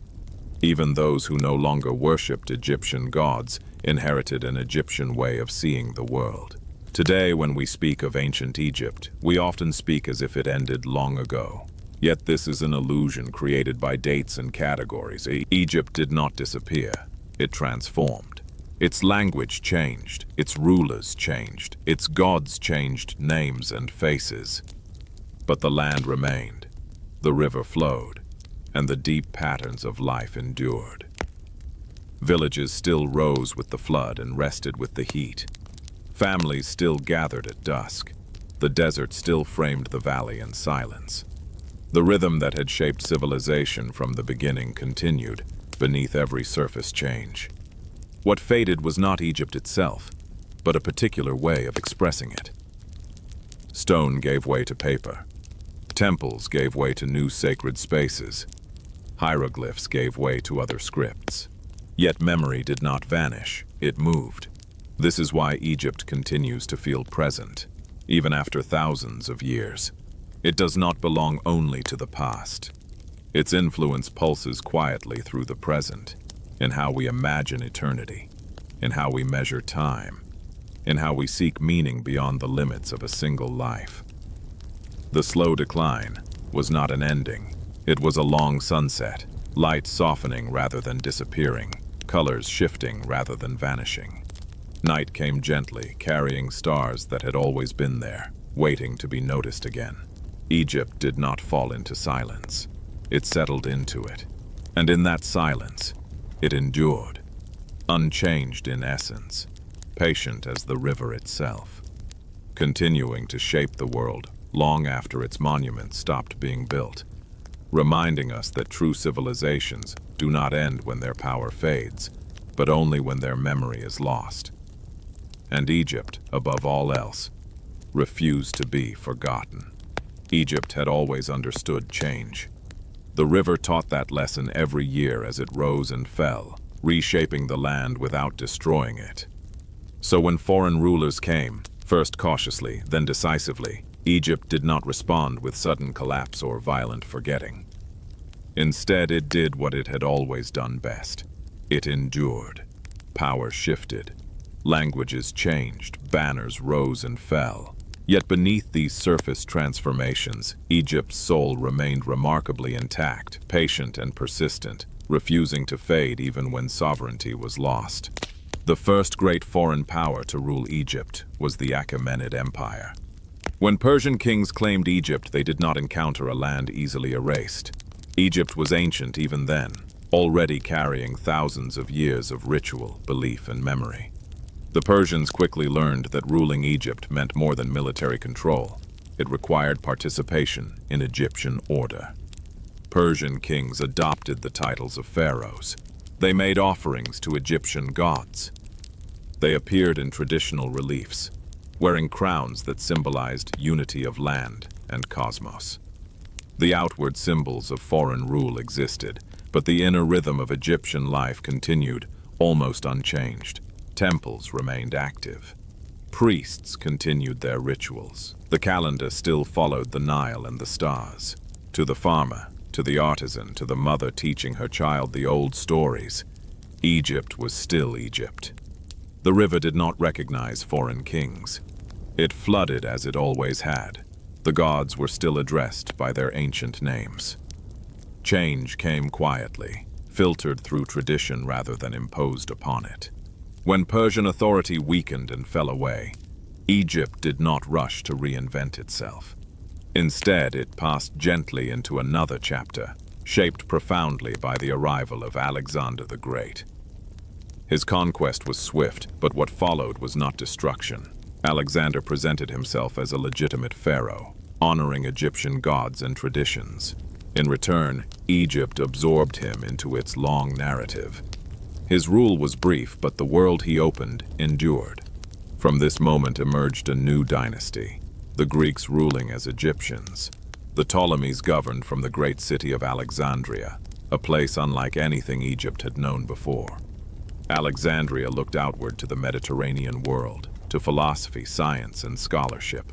Greek language and ideas flourished there. Libraries rose, scholars debated.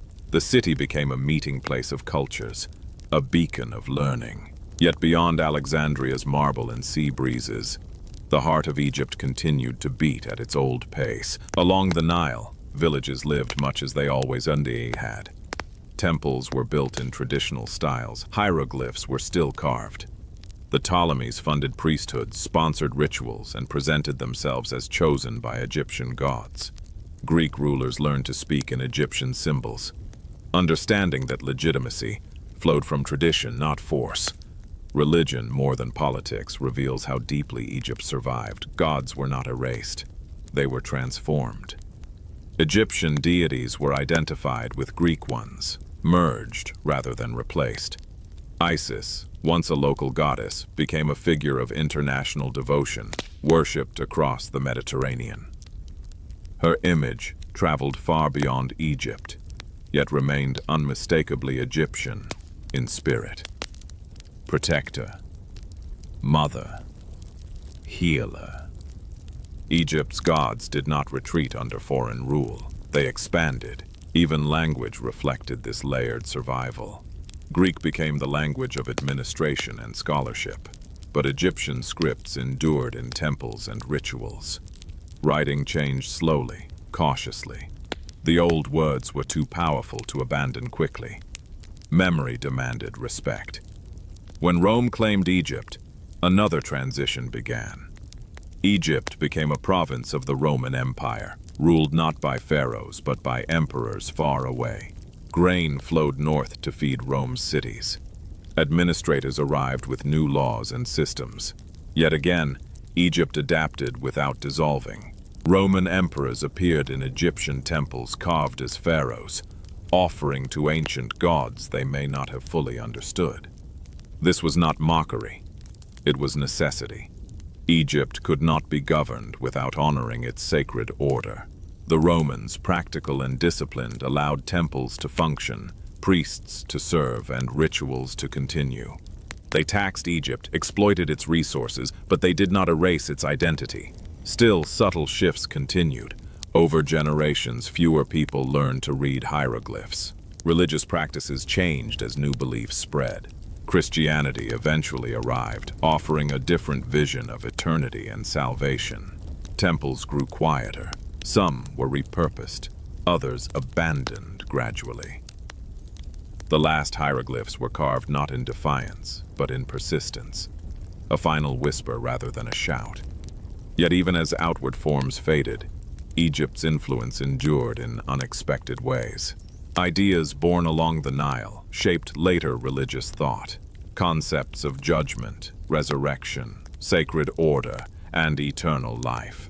Sacred architecture inherited Egyptian geometry and symbolism. Even foreign rulers who never learned the old prayers absorbed Egyptian ways of imagining power and time. The people themselves carried continuity forward. They adapted language, belief, and practice, blending old and new. Memory did not vanish, it transformed. Songs, customs, and rhythms of life endured beneath changing names and doctrines. Egypt's soul did not depend solely on temples or hieroglyphs. It lived in how people understood the world. This is why Egypt never truly disappeared. It was conquered many times, ruled by many hands, spoken in many tongues, but it was never emptied of itself. The land remained. The river flowed. The deep sense of time, as cyclical, patient, and enduring, continued to shape thought and life. Foreign rulers came with armies and laws. Egypt responded with adaptation and memory. Power passed. Identity remained. In the end, Egypt under foreign rulers was not a story of loss, but of resilience. Not of silence, but of transformation. Its soul did not resist change by hardening. It survived by flowing, like the Nile itself, carrying the past forward into new forms. And so, even today, when we speak of Egypt, we do not speak of a civilization that ended. We speak of one that learned how to survive change so completely that it became timeless. A culture that outlived its rulers, outlasted its conquerors, and refused, with quiet certainty, to fade.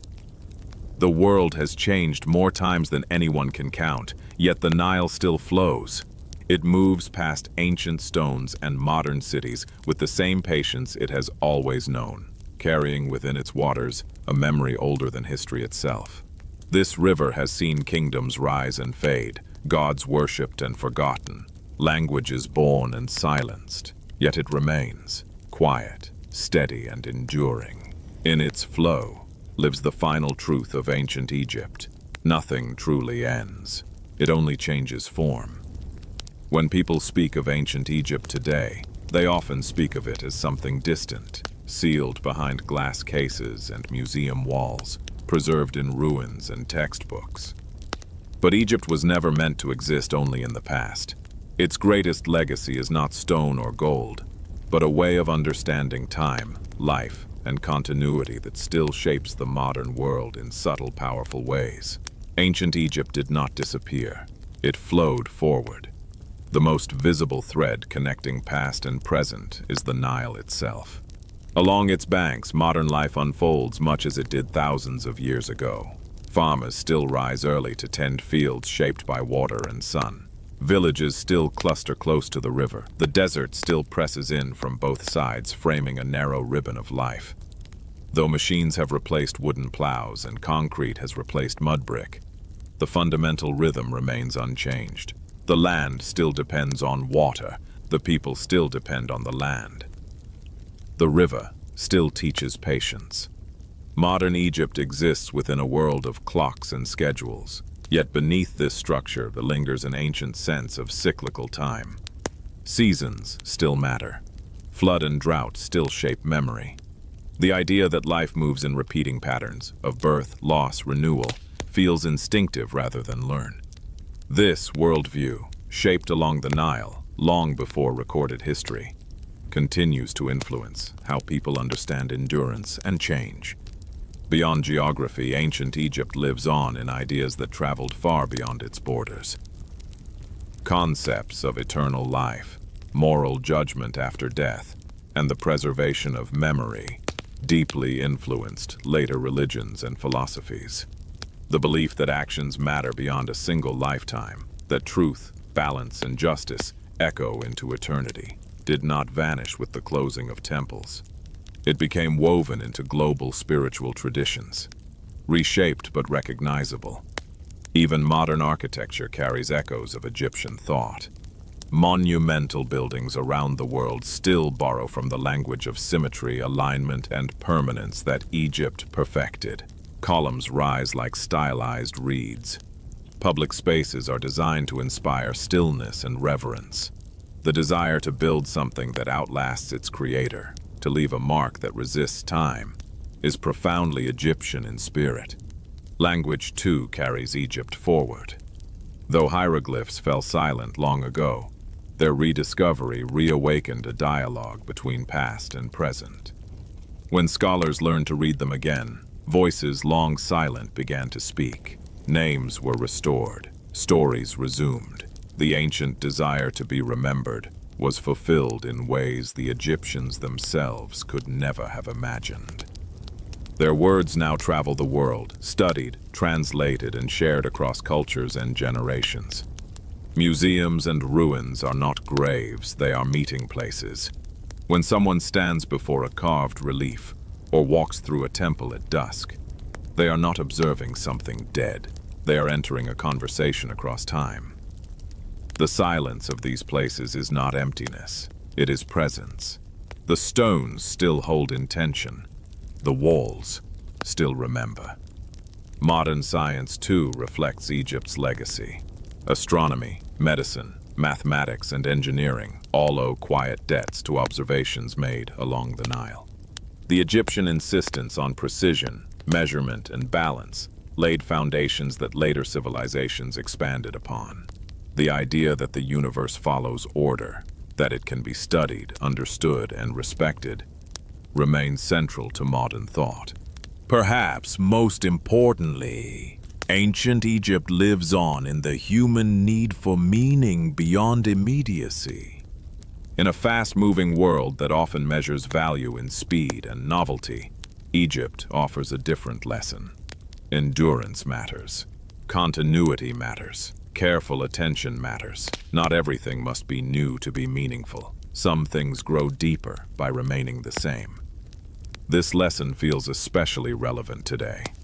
Modern life moves quickly, often anxiously, chasing progress without pausing to reflect on cost or consequence. Ancient Egypt reminds us that stability is not stagnation and patience is not weakness. A civilization that lasted for thousands of years did so not by constant reinvention, but by aligning itself with forces larger than itself: nature, time, and memory. Even Egypt's monuments, weathered and worn, speak this truth. They are not pristine. They are scarred by time, touched by countless hands, reshaped by centuries of sun and wind. Yet they stand. Their survival is not perfection, but persistence. They teach that lasting presence does not require resisting change. It requires accepting it without losing essence. In modern Egypt, ancient and contemporary worlds coexist visibly. Mosques rise near temples. Markets bustle beside ruins. Daily life unfolds amid reminders of deep history. This coexistence is not accidental. It reflects a land that has always absorbed change while retaining its core. The present does not erase the past. It layers upon it. Globally, ancient Egypt continues to inspire art, literature, film, and imagination. Its symbols, eyes, suns, wings, and rivers, still resonate because they speak to universal human concerns: protection, renewal, transcendence. These symbols endure because they were never meant to belong only to one time or place. They were shaped to address eternity. What ultimately flows from ancient Egypt into the modern world is not a single belief or structure, but an attitude toward existence. Life is temporary, but meaning is not. Death is real, but continuity is deeper. Change is inevitable, but identity can endure. These ideas, born quietly along a river thousands of years ago, continue to guide how humans search for peace within impermanence. And so the story ends where it began, with water moving steadily through land and time. The Nile still reflects the stars. The desert still listens. Humanity still seeks balance between motion and stillness, between remembering and becoming. Ancient Egypt lives on not because we study it, but because we still ask the same questions it asked. How should we live? What endures? How do we face time without fear? The answers, like the river, are still flowing, softly, patiently, endlessly, carrying the past into the present and the present gently forward, toward a future that will one day look back and listen to what we chose to remember. Please subscribe the channel and press the bell button to get more interesting stories.